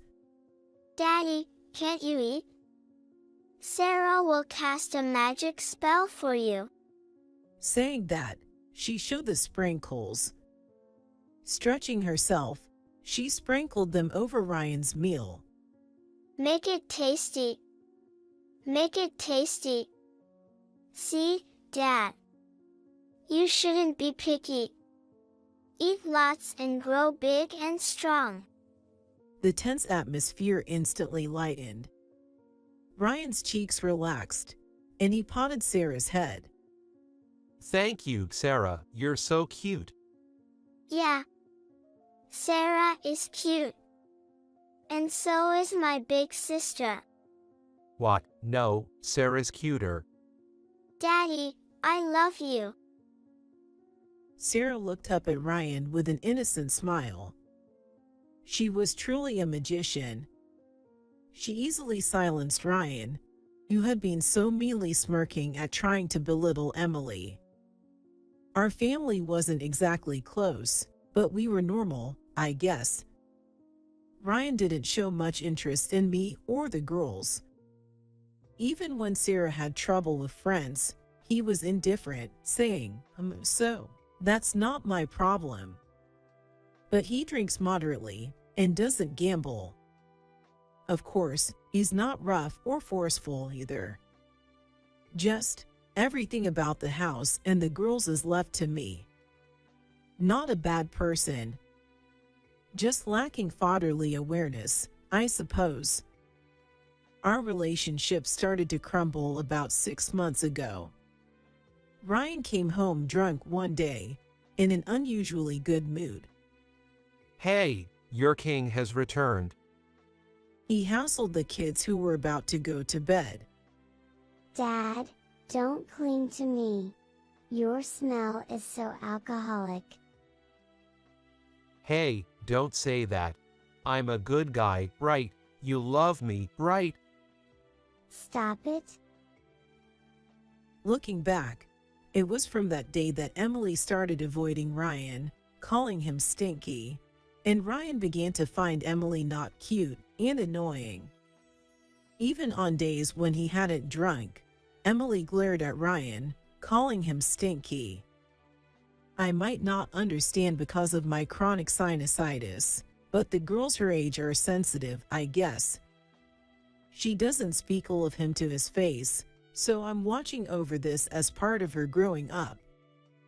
But Ryan is the problem. I've got souvenirs. Coming home from work, Ryan proudly announced, showing us a box of cakes. Even Emily smiled at that moment. But when we opened the box, there were only 2 cakes. I secretly felt down, thinking they were only for the girls, as I love cake too. Here, Sarah, you have the chocolate cake. You like that, right? Yeah. Love it. And this cheesecake is for Ryan smirked mischievously. Daddy. Emily's smile vanished in an instant. She turned her back to Ryan immediately, turning on the TV as if to say how ridiculous. I couldn't help but let out an annoyed huh. Wait a minute. What about Emily's share? That's not nice. It was as if Ryan had anticipated being confronted, smirking in a way that was unsettling. Well. I bought the cakes with my own money. You've got no right to complain. Here, Sarah, let's eat together. Yeah, let's eat. Emily, Mom, let's share. Innocent Sarah brushed aside any malice. Happily hopping around, she began to prepare plates and forks for all 4 of us. No, it's just for Daddy and Sarah. Ryan was flustered, but turned back to see Sarah's sparkling smile. He bit his lip hard. Yet, Emily still seemed uncomfortable. So, I ran to the nearby grocery store and bought a bunch of sweets. Let's start the dessert party. Finally, a smile returned to Emily's face. On the contrary, Ryan clicked his tongue and conspicuously ate the cheesecake, Emily's favorite, making chewing noises and strangely showing off. Ryan must have been particularly displeased because he was still complaining the next morning. You're spoiling Emily too much. Buying her cake just because she whines a bit, that's only going to make her more arrogant. She's cheeky, so you need to discipline her properly. Discipline is giving cake only to Sarah, and not to Emily. Your idea of discipline, that's just cruel to Emily. And Sarah can't even enjoy her cake comfortably. Think about how both of them feel. Ryan can't seem to keep up with Emily's growth.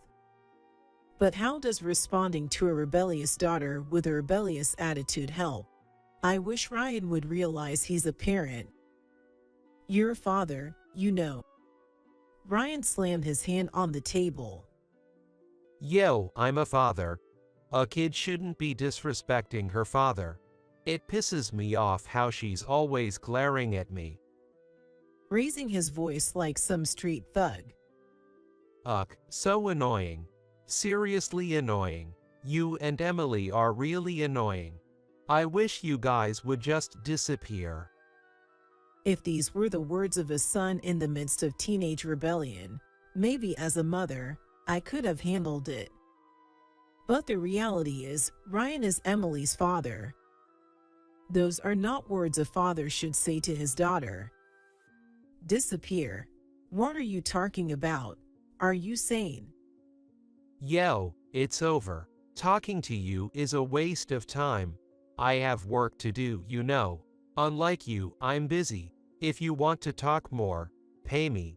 $30 for 3 minutes should be fine. You're working part-time, you can afford it, right? Ryan couldn't hold back his laughter, spitting out in disdain. Part-time pay is like $8 an hour, right? Well, with that standing, you still complain to me. You're living thanks to me, so it's your role to make my life comfortable. First, handle that spoiled Emily. Make sure she can't say she's spoiled by knocking her down. Got it? My whole body heated up. I was boiling with anger. I wanted to hurl all sorts of vile words at Ryan, but I couldn't make a sound. Probably, I was just turning red, opening and closing my mouth. Wow, what a weird face.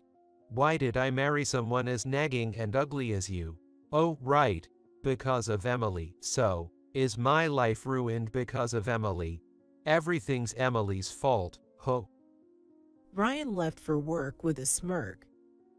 I suppressed the urge to scream and hit my chest hard. Thankfully, Emily and Sarah were still asleep. I was furious at Ryan, but also angry at myself. I want to protect Emily and Sarah. I squatted down, sobbing silently. How powerless I am. I want to leave Ryan immediately, but I can't. As Ryan said, my part-time pay is less than $10 an hour. Alone, I can't provide a life for my daughters any different from now. Even a father like him is needed. My powerlessness made me feel so frustrated and pathetic, I couldn't stop crying. Mom, good morning. Mom, are you okay, eh? The voices of Emily and Sarah came from behind. I couldn't show my daughters a face wet with tears. I couldn't even respond as I huddled there. After a while, I took a deep breath and wiped away my tears. Then, I was the usual cheerful mom. Sorry. Good morning to you both. I will make breakfast right away, so wait for it, okay? I tried to head to the kitchen with a smile for my daughters, but Emily grabbed my hand tightly. Sarah gripped my other hand. The warmth of their hands conveyed to me. I want to protect them. That resolve became even stronger. However, trying to have a conversation with Ryan afterward was futile. Ryan wouldn't listen. It's Emily's fault for having such an annoying attitude. He stuck to this one point. Indeed, Emily doesn't say it, but she obviously avoids Ryan, so I warned her. But he smells. Even though it's that age, it's not good to show it in her attitude. Even a father can get hurt. I tried to reason with her, but Emily hesitated and mumbled, But, Dad's smell, it's really bad. Don't you notice, Mom? Emily's eyes brimmed with tears. Then she finally shared the feelings she had been holding inside. What? Dad smells sweet to you? I was confused, and Emily nodded emphatically. The relationship between Ryan and Emily remained the same. Ryan dotted only on Sarah and treated Emily roughly. Sarah's really cute. If only Sarah's with me, I'm happy. Ryan would say. I was about to speak out in anger when Emily stopped me. Whatever I said, it would only lead to a meaningless fight. Just Sarah, that's stupid. Emily muttered quietly so only I could hear, and shrugged in exasperation. The incident happened this weekend. I had a rare Saturday part-time job, so I went to work for half a day. What? Part-time on a Saturday? Well, I'll look after Sarah, so you go work without worries. You can earn at least tonight's dinner money, right? I was irritated by Ryan's sarcastic tone, but if it was just Sarah, whom he adored, I thought it would be okay to leave her with him. I didn't want Emily to be mistreated by Ryan when I wasn't there, so I had her go to a friend's house in the morning. After noon, around 2 p.m., I hurried home. I was supposed to be back by 1 p.m., but it got delayed. Ryan, did he feed Emily and Sarah lunch? No, they're probably waiting for me. As I rushed to unlock the front door, I felt a slight presence from the yard. Our yard is tiny, just enough for Emily's school project, a pot of cherry tomatoes. It's winter, so no cherry tomatoes can be harvested, and it's not spacious enough for playing, so the girls usually don't go out there. A bad feeling made me peek into the yard quietly. What? There was Emily, sitting on the ground in the yard. I rush over, her hands trembling from the cold as she hugged her knees. Emily, what happened? Even with a coat, her exposed cheeks and the backs of her hands were reddish black. I wrapped her ice-cold hands and rubbed them. Seeing my face, Emily smiled weakly, relieved. Mom, welcome back. Sorry to keep you waiting. But why are you in the yard? What happened? Where's Dad? Emily kept her smile but resignedly murmured. He went on a trip with Sarah. I remembered Ryan being unusually cheerful this morning, happy to spend time with just Sarah. I had dropped Emily off at her friend's house and then headed to work. I had also told Ryan that Emily would be back by noon. So, around noon, when Emily came home, it seemed that Ryan and Sarah were just leaving. A trip, a family trip. Telling her explicitly about a family trip was an act full of malice, the worst kind. Moreover, he didn't even leave the house key, leaving Emily out in the cold. What does he think of Emily's existence, of Emily's life? Are you all right? I was too late. Sorry, it was cold, wasn't it? It's okay now. I hugged Emily tightly. Sitting on the damp, cold ground, Emily finally let her tears fall. I no longer want to see Emily's sad smiles or her tears. Then we'll move out, just us, our family. What? Emily's eyes widened. In fact, I had been planning to move for a while, and I decided now was the time to act. But what about Sarah? Sarah will be okay, I guess. With a little reassurance for Emily, who was slightly anxious, we immediately started preparing to move. While packing for the move, I called Ryan. It took a while to get through, but after redialing about a dozen times, Ryan finally answered the phone. What? You're calling too many times. It's scary. Ryan himself should know best why I was calling incessantly. Where did you go leaving Emily behind? Just out with Sarah. She's my kid. Is it bad to take her out? It's fine to go out, but leaving Emily behind is horrible. I tried to stay calm, but I couldn't help raising my voice. I was afraid of Ryan freaking out at such an attitude, but surprisingly, he was nonchalant. I think Emily is old enough to stay home alone. 'Cause she is already in elementary school. You're being overprotective. He seemed to be reveling in their so-called family trip. I could hear, probably, a joyful music of a theme park in the background. You should go home right now and return Sarah to me. No way. Don't talk about her like she's your property. Sarah loves me more than you. Ryan was laughing. The unpleasant laughter made me want to cover my ears, but I could faintly hear Sarah's voice. Hey, is that a call from Mom? Then the call was cut off. No matter how many times I redialed, I couldn't get through to Ryan again. With no other choice, I left a note on the table saying we were leaving the house, and Emily and I left. Ryan called late at night. Where are you? Why aren't you there? Didn't you read the note? Emily and I can't deal with you anymore. That's why we left. Huh, how about our dinner? Even now, all he worried about was dinner. I was speechless with disbelief. Don't mess with me. Your job is to make dinner and clean the house.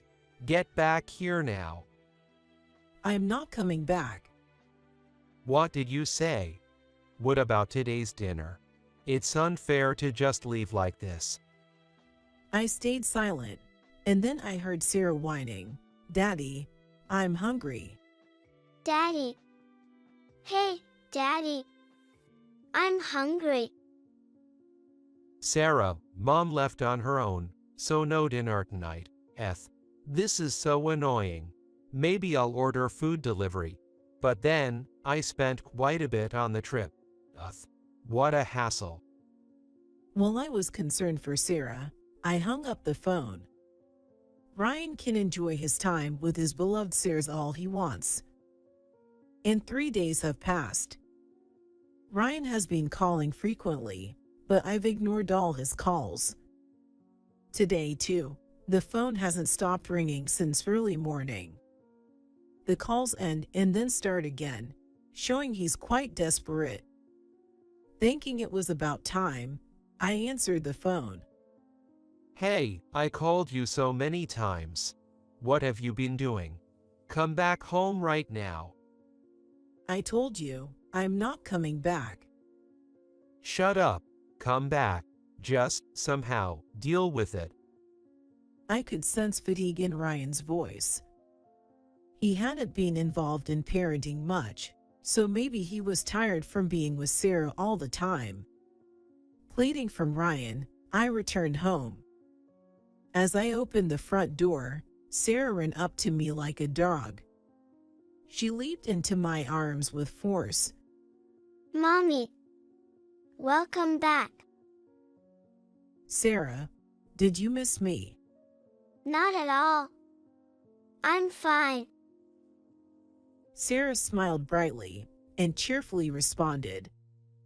Following behind, Ryan staggered towards us. Where have you been until now?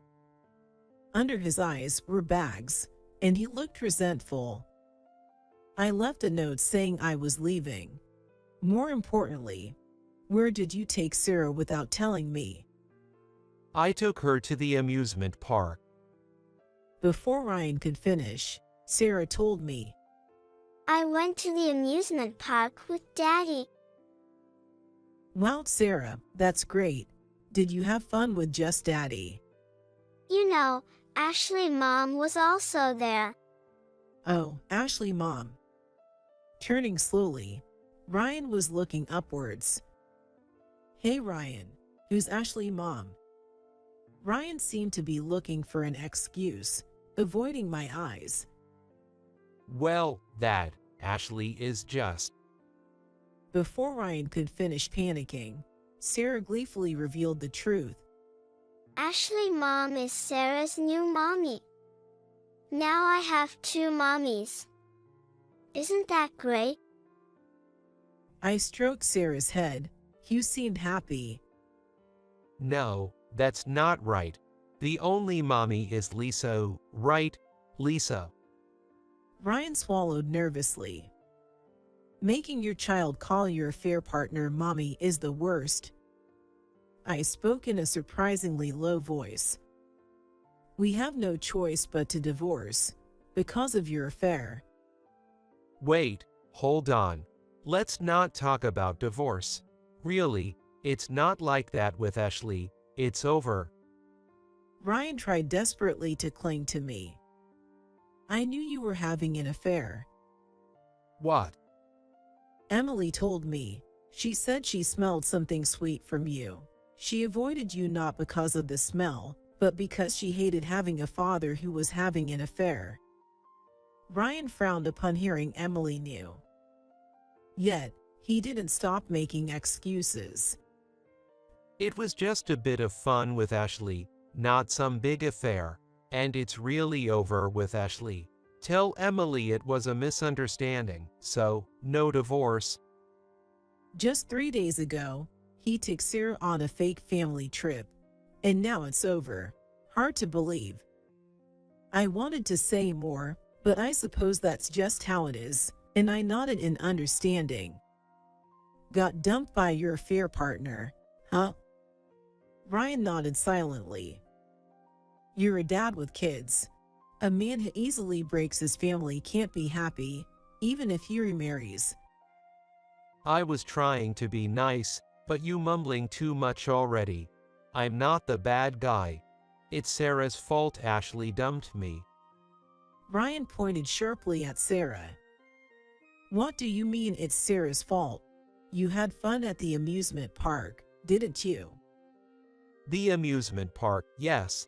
But after you left, I called Ashley over to the house. Your thoughts are gross. I had no choice. It's your fault for leaving on your own.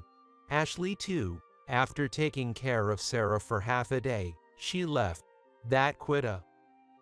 Ryan was agitated but soon slumped and rounded his shoulders. Anyway, how's Sarah doing?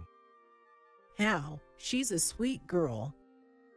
Even now, trying to stop our fight, she brings us snacks. Filling my hands in Ryan's pockets to the brim. Yet, Sarah ran off again to fetch more snacks. She was all over the place at the amusement park, getting lost numerous times, which was a hassle. But worse than that were her tantrums after we got back from the park. I ordered takeout for dinner, but she cried, not wanting either hamburgers or spaghetti. Sarah doesn't even like a hamburger or spaghetti in the first place. It was such a hassle. I even ordered a pizza additionally, but still, she was fussing loudly. Of course, Sarah likes mac and cheese. She's particular about the product too. She can eat a pizza, but I always serve a bowl of mac and cheese. What? You're allowing such whims. Sarah is incredibly spoiled. She doesn't sleep well at night, and when she does, she starts crying. When am I supposed to sleep? That's why Ryan had dark circles under his eyes. Usually, Ryan sleeps in a different room from me and the kids. Though he probably heard the noise, he must have thought it didn't concern him. She's crazy, right? Suddenly starts running when we're outside. What's with that? I thought she was just excited at the amusement park, but she just darted off into the road. I tried walking her to preschool, but it was impossible. Ryan was handed more snacks by Sarah. Despite Sarah looking up at him with a smile, Ryan didn't return it, and just sat down in the hallway, holding his head. I'm so tired. It's your fault for how you raised her. You failed at parenting. You're not fit to be a mother. I crouched down in front of Ryan and peered into his face. I'm not fit to be a mother. You, who knew nothing about Sarah, are the one who's failed as a father. Sarah is already 3 years old. What have you noticed about her in these 3 years? Ryan's face turned red. Shut up. I'm working, so taking care of the kids is your responsibility. Don't put this burden on me. Just come back. I stared straight into Ryan's face, my eyebrows lowered. Did we fail at parenting? Yeah, a big failure. I guess so, huh? I stood up and looked down at Ryan coldly. For a father to have no interest in his kids and grow up to be a man who cheats, you really messed up in parenting, turning into such a worthless man, Ryan. What? Being mean to a defiant child. abandoning one that doesn't conform to your wishes. And you still call yourself a father. We don't need such a failed father. Overwhelmed by my pressure, Ryan couldn't stand up.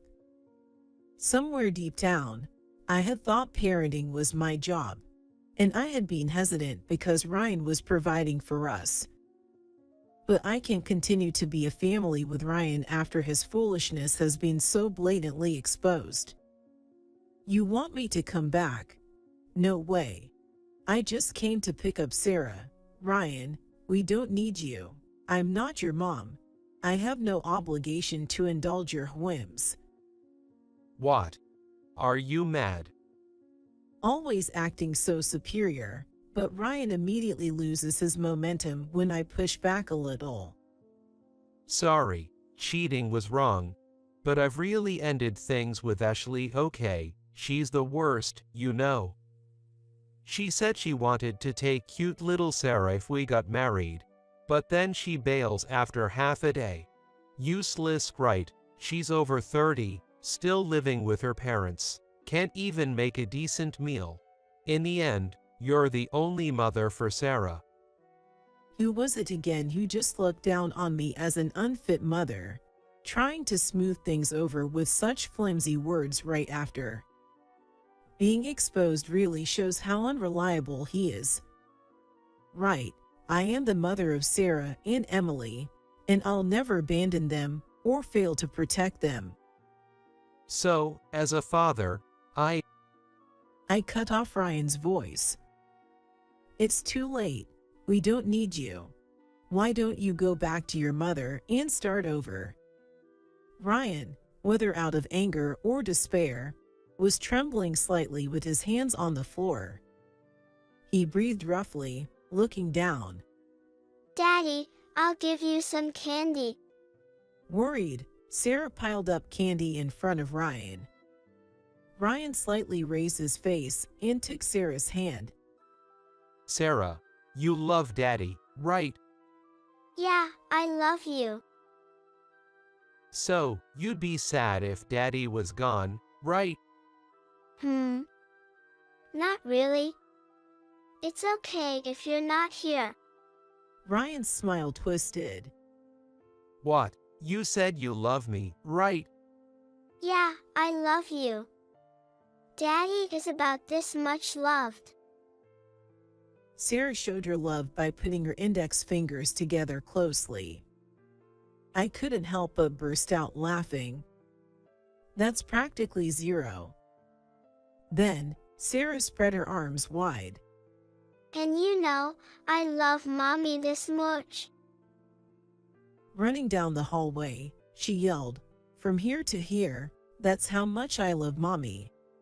Like, I love Mommy more than our house, like the universe. Sarah's love was unstoppable. As Sarah's smile brightened, Ryan's face turned paler. So that's why we don't need Ryan. Goodbye. Ryan weakly lifted his right hand as if to stop us, but seemed to lack the energy to call out. I picked up Sarah and left the house where we had lived with Ryan. Left alone, Ryan reluctantly called back his affair partner, Ashley. Even if she's not good at housework, she's better than Ryan, who can't do anything. With no troublesome children around, there's no reason their love couldn't reignite. I learned about these two from a mom friend living nearby. She was surprised to see an unknown woman coming and going from my house. I thanked her for worrying and carefully explained the situation to avoid misunderstandings. The story quickly spread around the neighborhood and somehow even reached Ryan's company. It's a small world, indeed. About a month after I left the house, when I contacted Ryan by phone, he responded with joy. "Lisa, is that you?" Long time no see. Have you been well? Missed me? I've been waiting for your call all this time. Even though you were living with your affair partner. What? How did you? No, but I kicked her out. kicked her out, as if you were dumped by your affair partner, weren't you? What? It seems Ryan felt uncomfortable at his company after the rumors spread that he was cheated on and abandoned by his wife, and he quickly resigned. He must have assumed finding another job would be easy, given his skills. Don't act so high and mighty when you're unemployed, right? What? How do you know that? Don't act so high and mighty when you're unemployed. That was the last thing Ashley hurled at Ryan. The two had a massive fight, yelling in front of the house, as told by the same mom friend. You ran away from an uncomfortable workplace, but couldn't find another job, right? Hitting the nail on the head, Ryan went silent. And yet, at home, you were lounging around, not even bothering to put the dishes in the sink, right? Even the affair partner who loved you couldn't stand keeping such an arrogant, unemployed person around. Despite me telling you that you're a failure, you couldn't grow from it. Ryan's heart must be completely shattered, hurt by me, the kids, and even the affair partner. The reason I contacted you today isn't because I was worried about you, nor because I want to reconcile. I stayed emotionlessly. I already filed a divorce petition. There's no reason to contact Ryan except to sever ties. Ryan, not wanting to be blamed further, agreed to the divorce. We've settled the alimony and property division through a lawyer. This will ensure that my daughters and I won't struggle for a while. Sorry I'm late. When I get home from work, there's a pleasant smell in the air. Oh, we're having mac and cheese today. Bingo.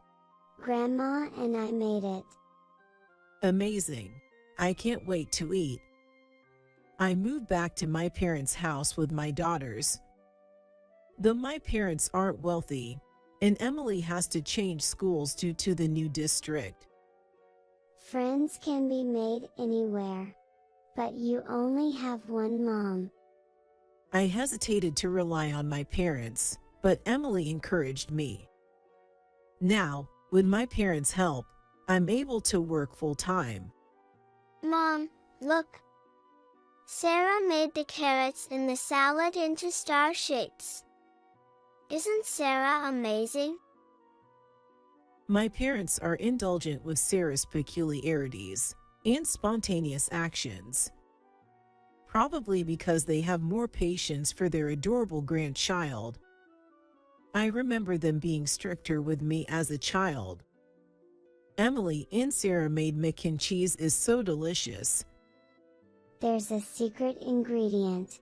Guess what? Love. Emily smirks dismissively. The correct answer was Gouda cheese. Sarah couldn't hold back and revealed the answer. This ordinary life feels overwhelmingly happy. Please forgive someone like me. Goodbye. The day after giving birth, what was next to my pillow was a suicide note from my husband. The shock was too much for me postpartum, and my mind went blank. Later, my husband's shoes were found at the edge of the cliff.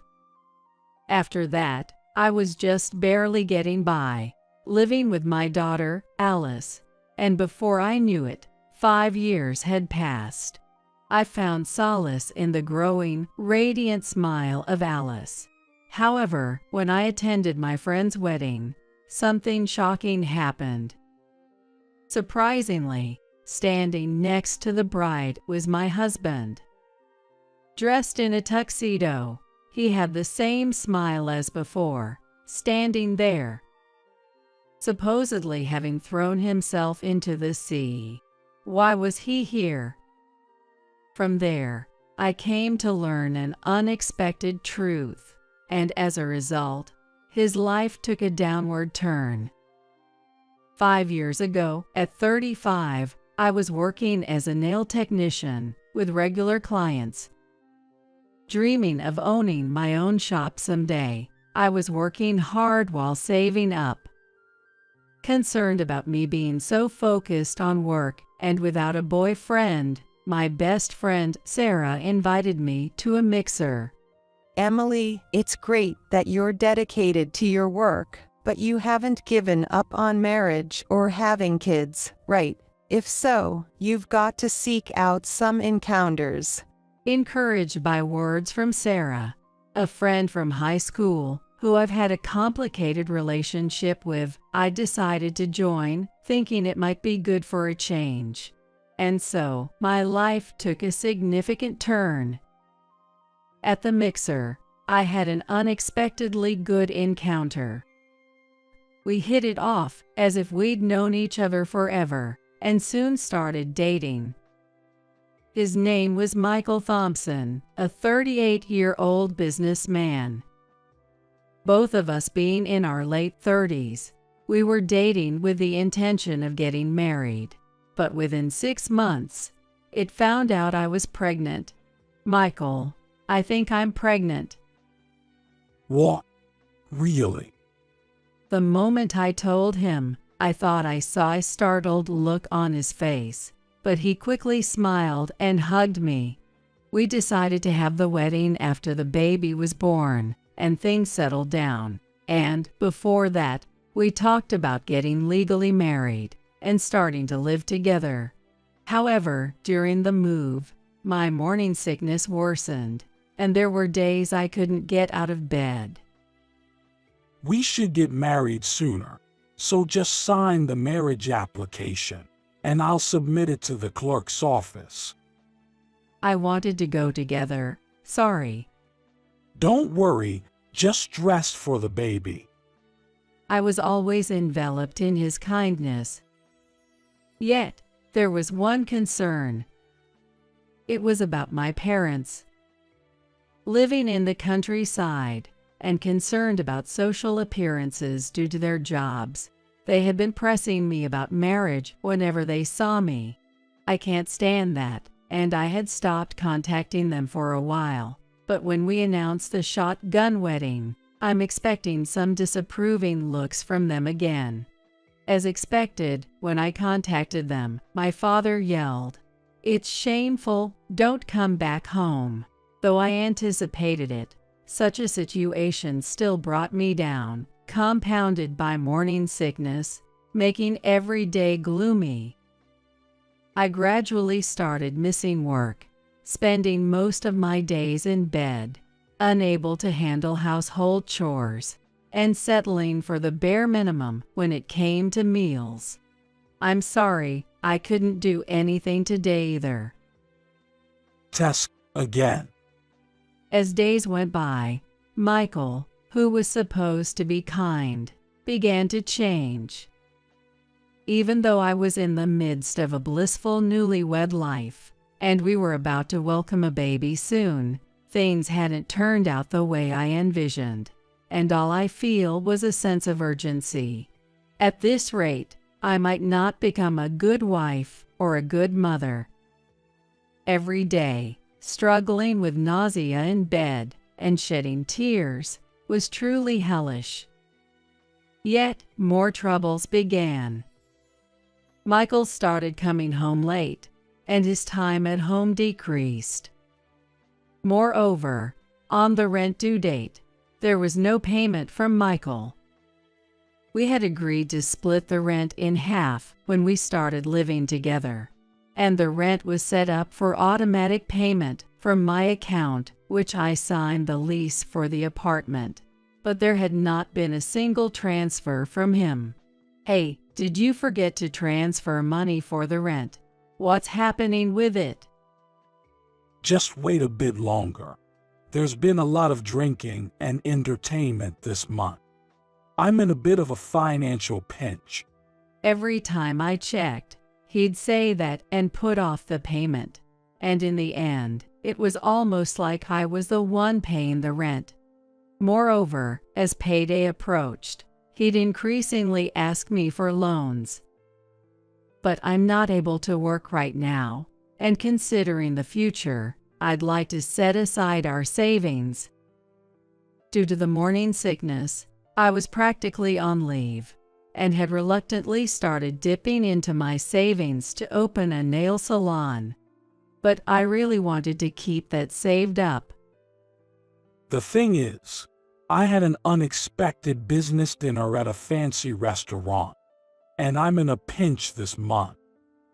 But shouldn't they be covered by the company's expenses? It doesn't work that way. Plus, landing this contract now could significantly affect my promotion. Please. He said that if he gets promoted and earns more, it would be easier to support the family, so I had no choice but to agree. But then I noticed an unfamiliar watch on Michael's wrist. Hey, where did you get that watch? Notice? Cool, isn't it? I've been eyeing this watch for a while. He showed it off to me, almost like a child bragging about a treasure. That's not the point. How much did that cost?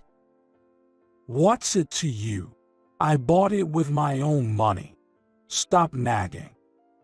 Despite me paying the full rent and even lending him money, what was he thinking? I couldn't help but snap at him. Before spending money on such things, you should have discussed it with me. You're about to become a father. When I, usually quiet, unexpectedly raised my voice, he looked surprised and then awkwardly apologized. Sorry, I'll be better from now on, okay? Seeing him apologize sincerely made me wonder if everything would be all right once the baby arrived, but I had a vague sense of unease. After that, the days my husband returned home became even fewer. And as the pregnancy entered the late stages, an unexpected situation arose during a prenatal checkup. What? Hospitalization? From now? At the checkup, they said it's a threatened preterm labor. There were still about 2 months to the due date, but the doctor advised me to be hospitalized to keep the baby in as long as possible. I was taken aback by the sudden turn of events, but determined to do my best to protect my baby, so I have mentally prepared myself for a long-term hospitalization. And there I was, on the bed, looking forward to the birth of my unborn baby. But admittedly, the days of doing nothing but rest were boring. During this time, my salvation was my best friend Sarah visiting me often. She was currently working at a detective agency specializing in infidelity investigations, and would make me laugh by sharing funny and interesting stories from her work, within the limits of what she could tell. So, cheating always gets discovered, huh? That's right. When I fell silent, Sarah looked at me intently. Don't tell me Michael is cheating. It's not like that, but I ended up spilling all the incidents that had been bothering me. Leaving home that often, Michael's actions are suspicious. Seeing Sarah mutter with a serious expression, I thought, I knew it. Deep down, I had been suspecting it, but chose to look away. Just to make it sure, did you confirm if your marriage application was actually submitted?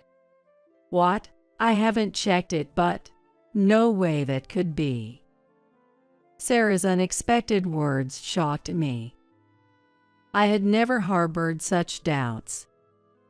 Some men do that. I'm not sure about Michael, but it's better to check it. Torn between feeling wrong to doubt my husband and wanting to clear my uneasy thoughts, I was indecisive. Then, Sarah suddenly stood up. An administrative proxy can check it. So I'll go to the clerk's office right now to find out for you. It's better to clarify these matters. She had me write the necessary documents for a proxy application and quickly left the room with her bag. It's okay, the marriage application must have been submitted. Just confirming that will ease my mind. Waiting as if to reassure myself, Sarah returned within an hour. Here. What she handed me was my family register, and there was no record of me being married to Michael. This can't be. Then, why not ask him directly? And so, I decided to ask him when he visited the maternity wardroom the next day. When he arrived, he was smiling as usual. Despite my conflicting emotions, I knew I had to clear things up for the sake of our child. Hey, did you actually submit the marriage application? What? His face changed color instantly, and he fell silent, seemingly deep in thought. After a while, he began to speak. To tell you the truth, I wanted to submit it together with you, so I decided not to go through with it. He went to the clerk's office, but he changed his mind, thinking my condition would surely improve soon. Then you should have just told me that at the time. I know, but after that, a lot of things happened. He got wrapped up in some financial troubles, which also led to him being unable to make rent payments. Feeling inadequate about becoming a father. So, I wanted to wait until this matter was settled before having a proper conversation with you. I couldn't say anything to him as he spoke with a downcast face.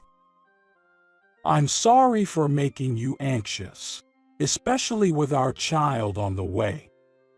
At that moment, he began to cry, and I could only pat his back. I had no idea he was going through such a hard time in silence.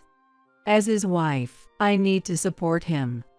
After that, my husband rarely came to visit and stopped responding to my messages. I thought maybe he was too embarrassed and needed some space, so I decided not to press the issue and just wait.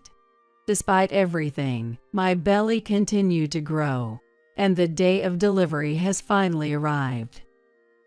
I've started having contractions in the midnight, and by morning, our daughter was born. A healthy baby weighing over 6 pounds and 9 ounces. I managed to contact Michael, and he came, but he seemed distant and wouldn't make eye contact with me. It surely bothered me, however, after enduring a challenging night and facing the proof of overcoming intense pain, I felt an overwhelming sense of happiness that made everything else fade away. Holding my small, helpless child, I was overwhelmed with emotion and tears of joy.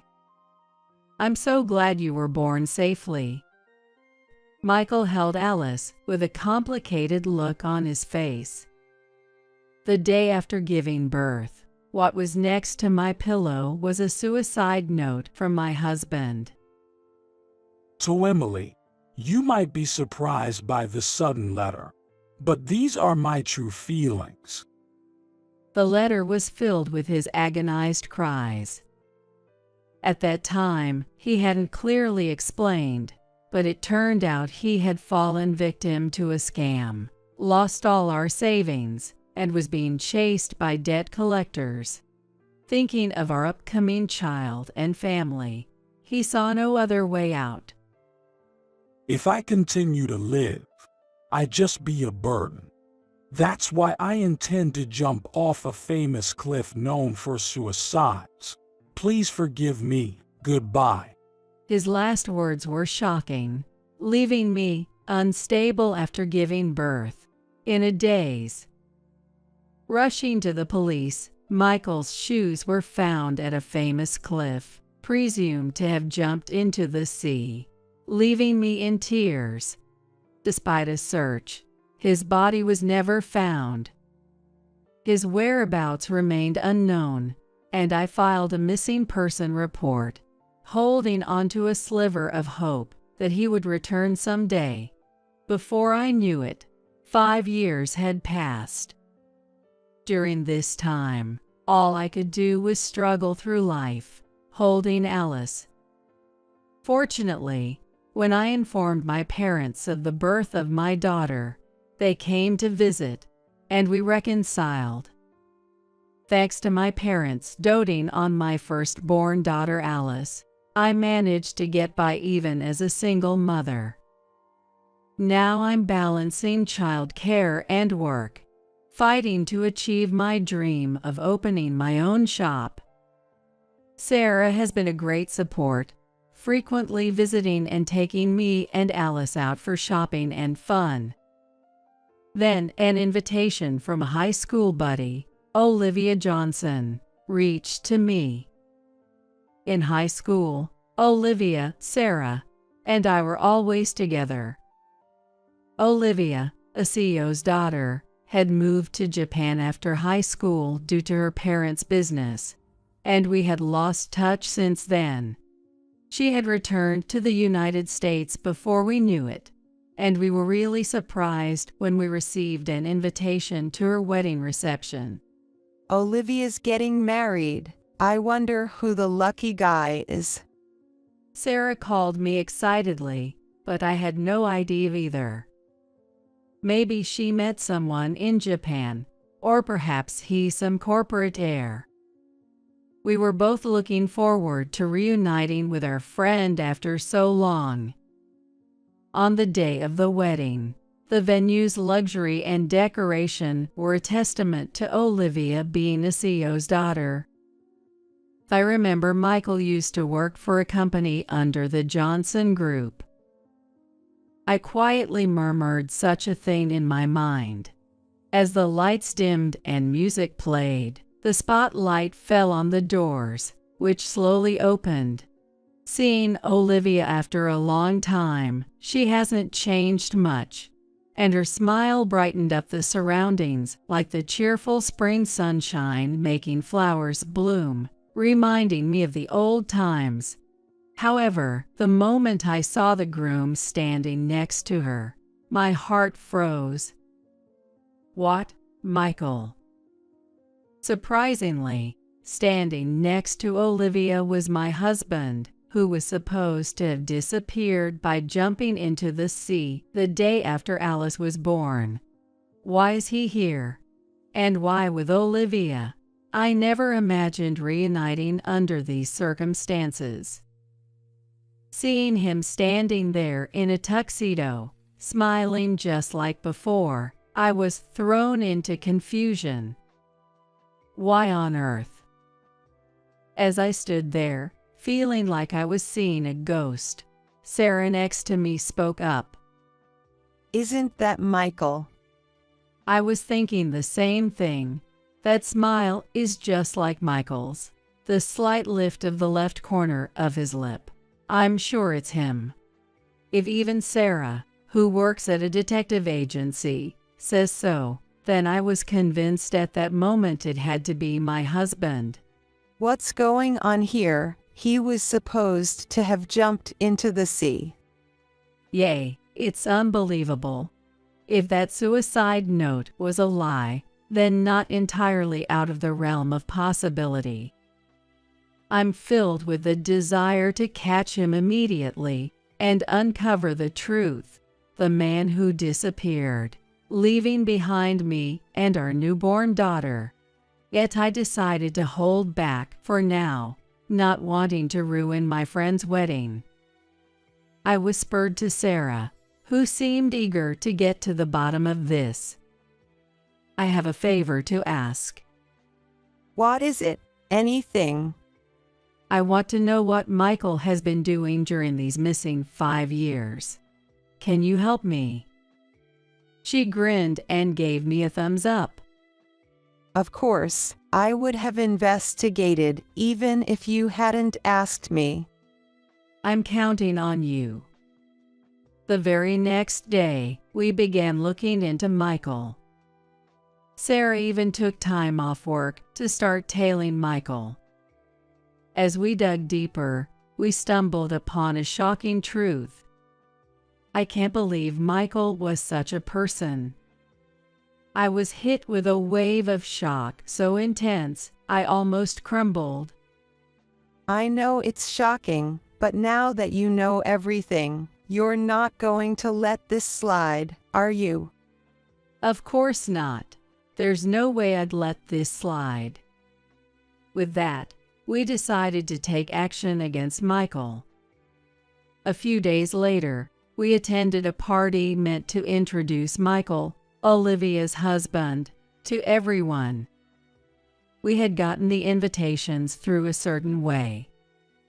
As I was looking for Michael somewhere in the spacious venue, I found it too in the center of a circle of people. Emily, there he is. What do we do? He's surrounded by so many people. Well, then we have no choice but to confront him head on. Wait, head on, Emily, wait a sec. Not even hearing her restraint, I took one step closer to him, clacking my heels as I went.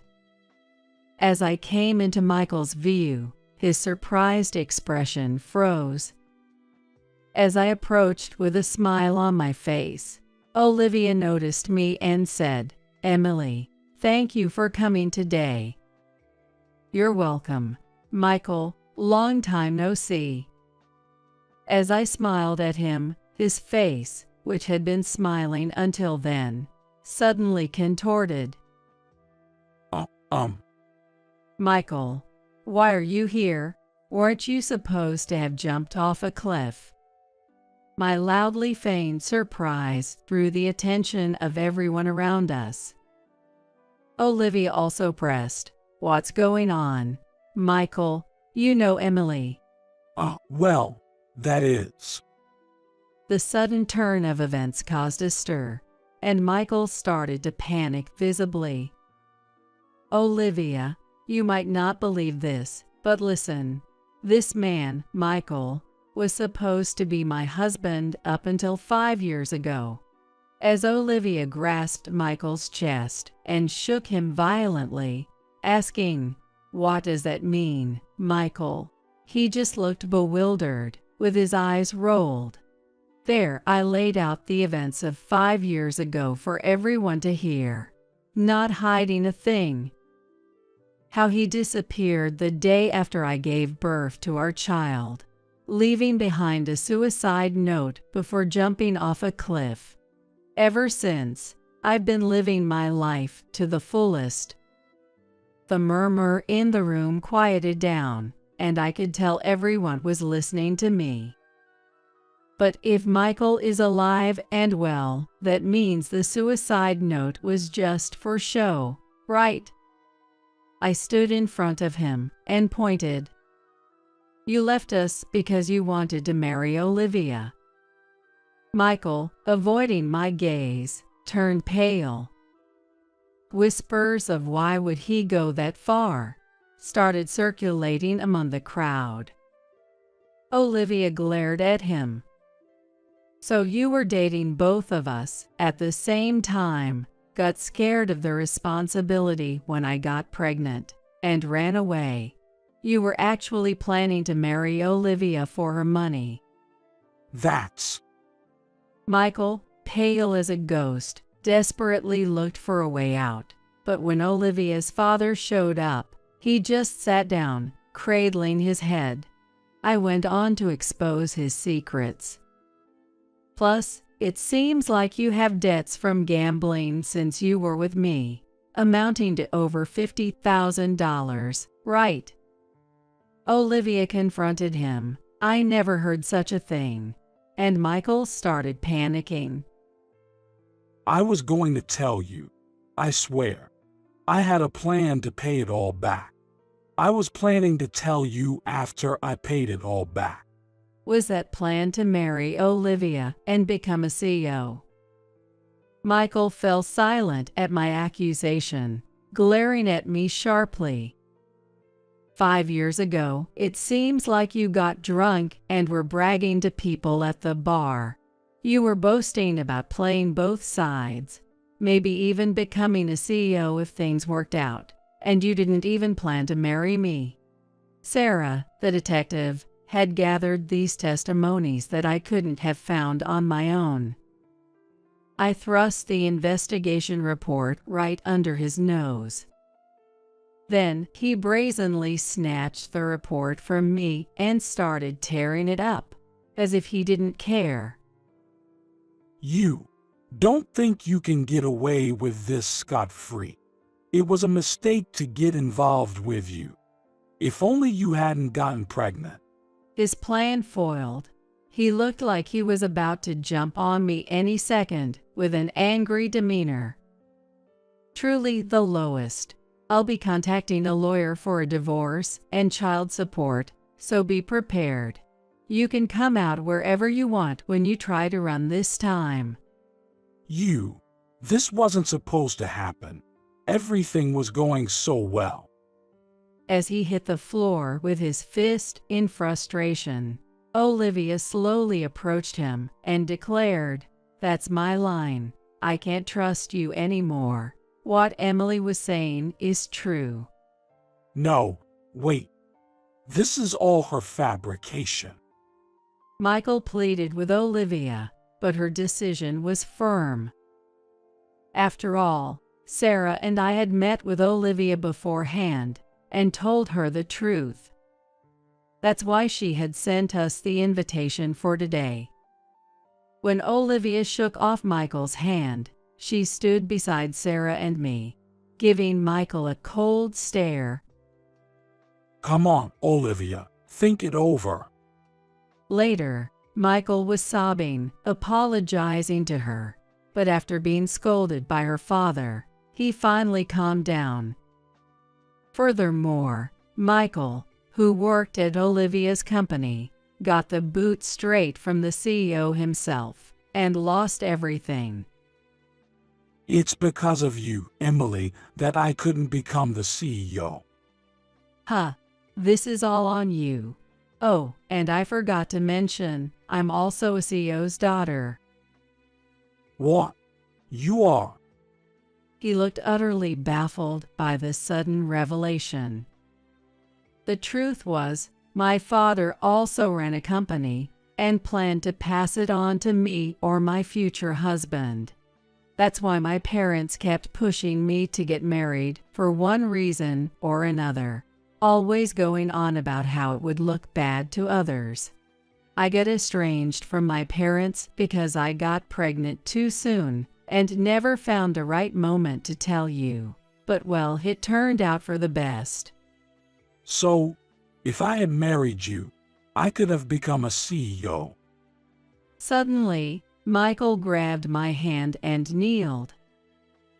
Let's start over. A child needs a father, right? No way. I'd never want someone like you as a father. I don't ever want to see your face again.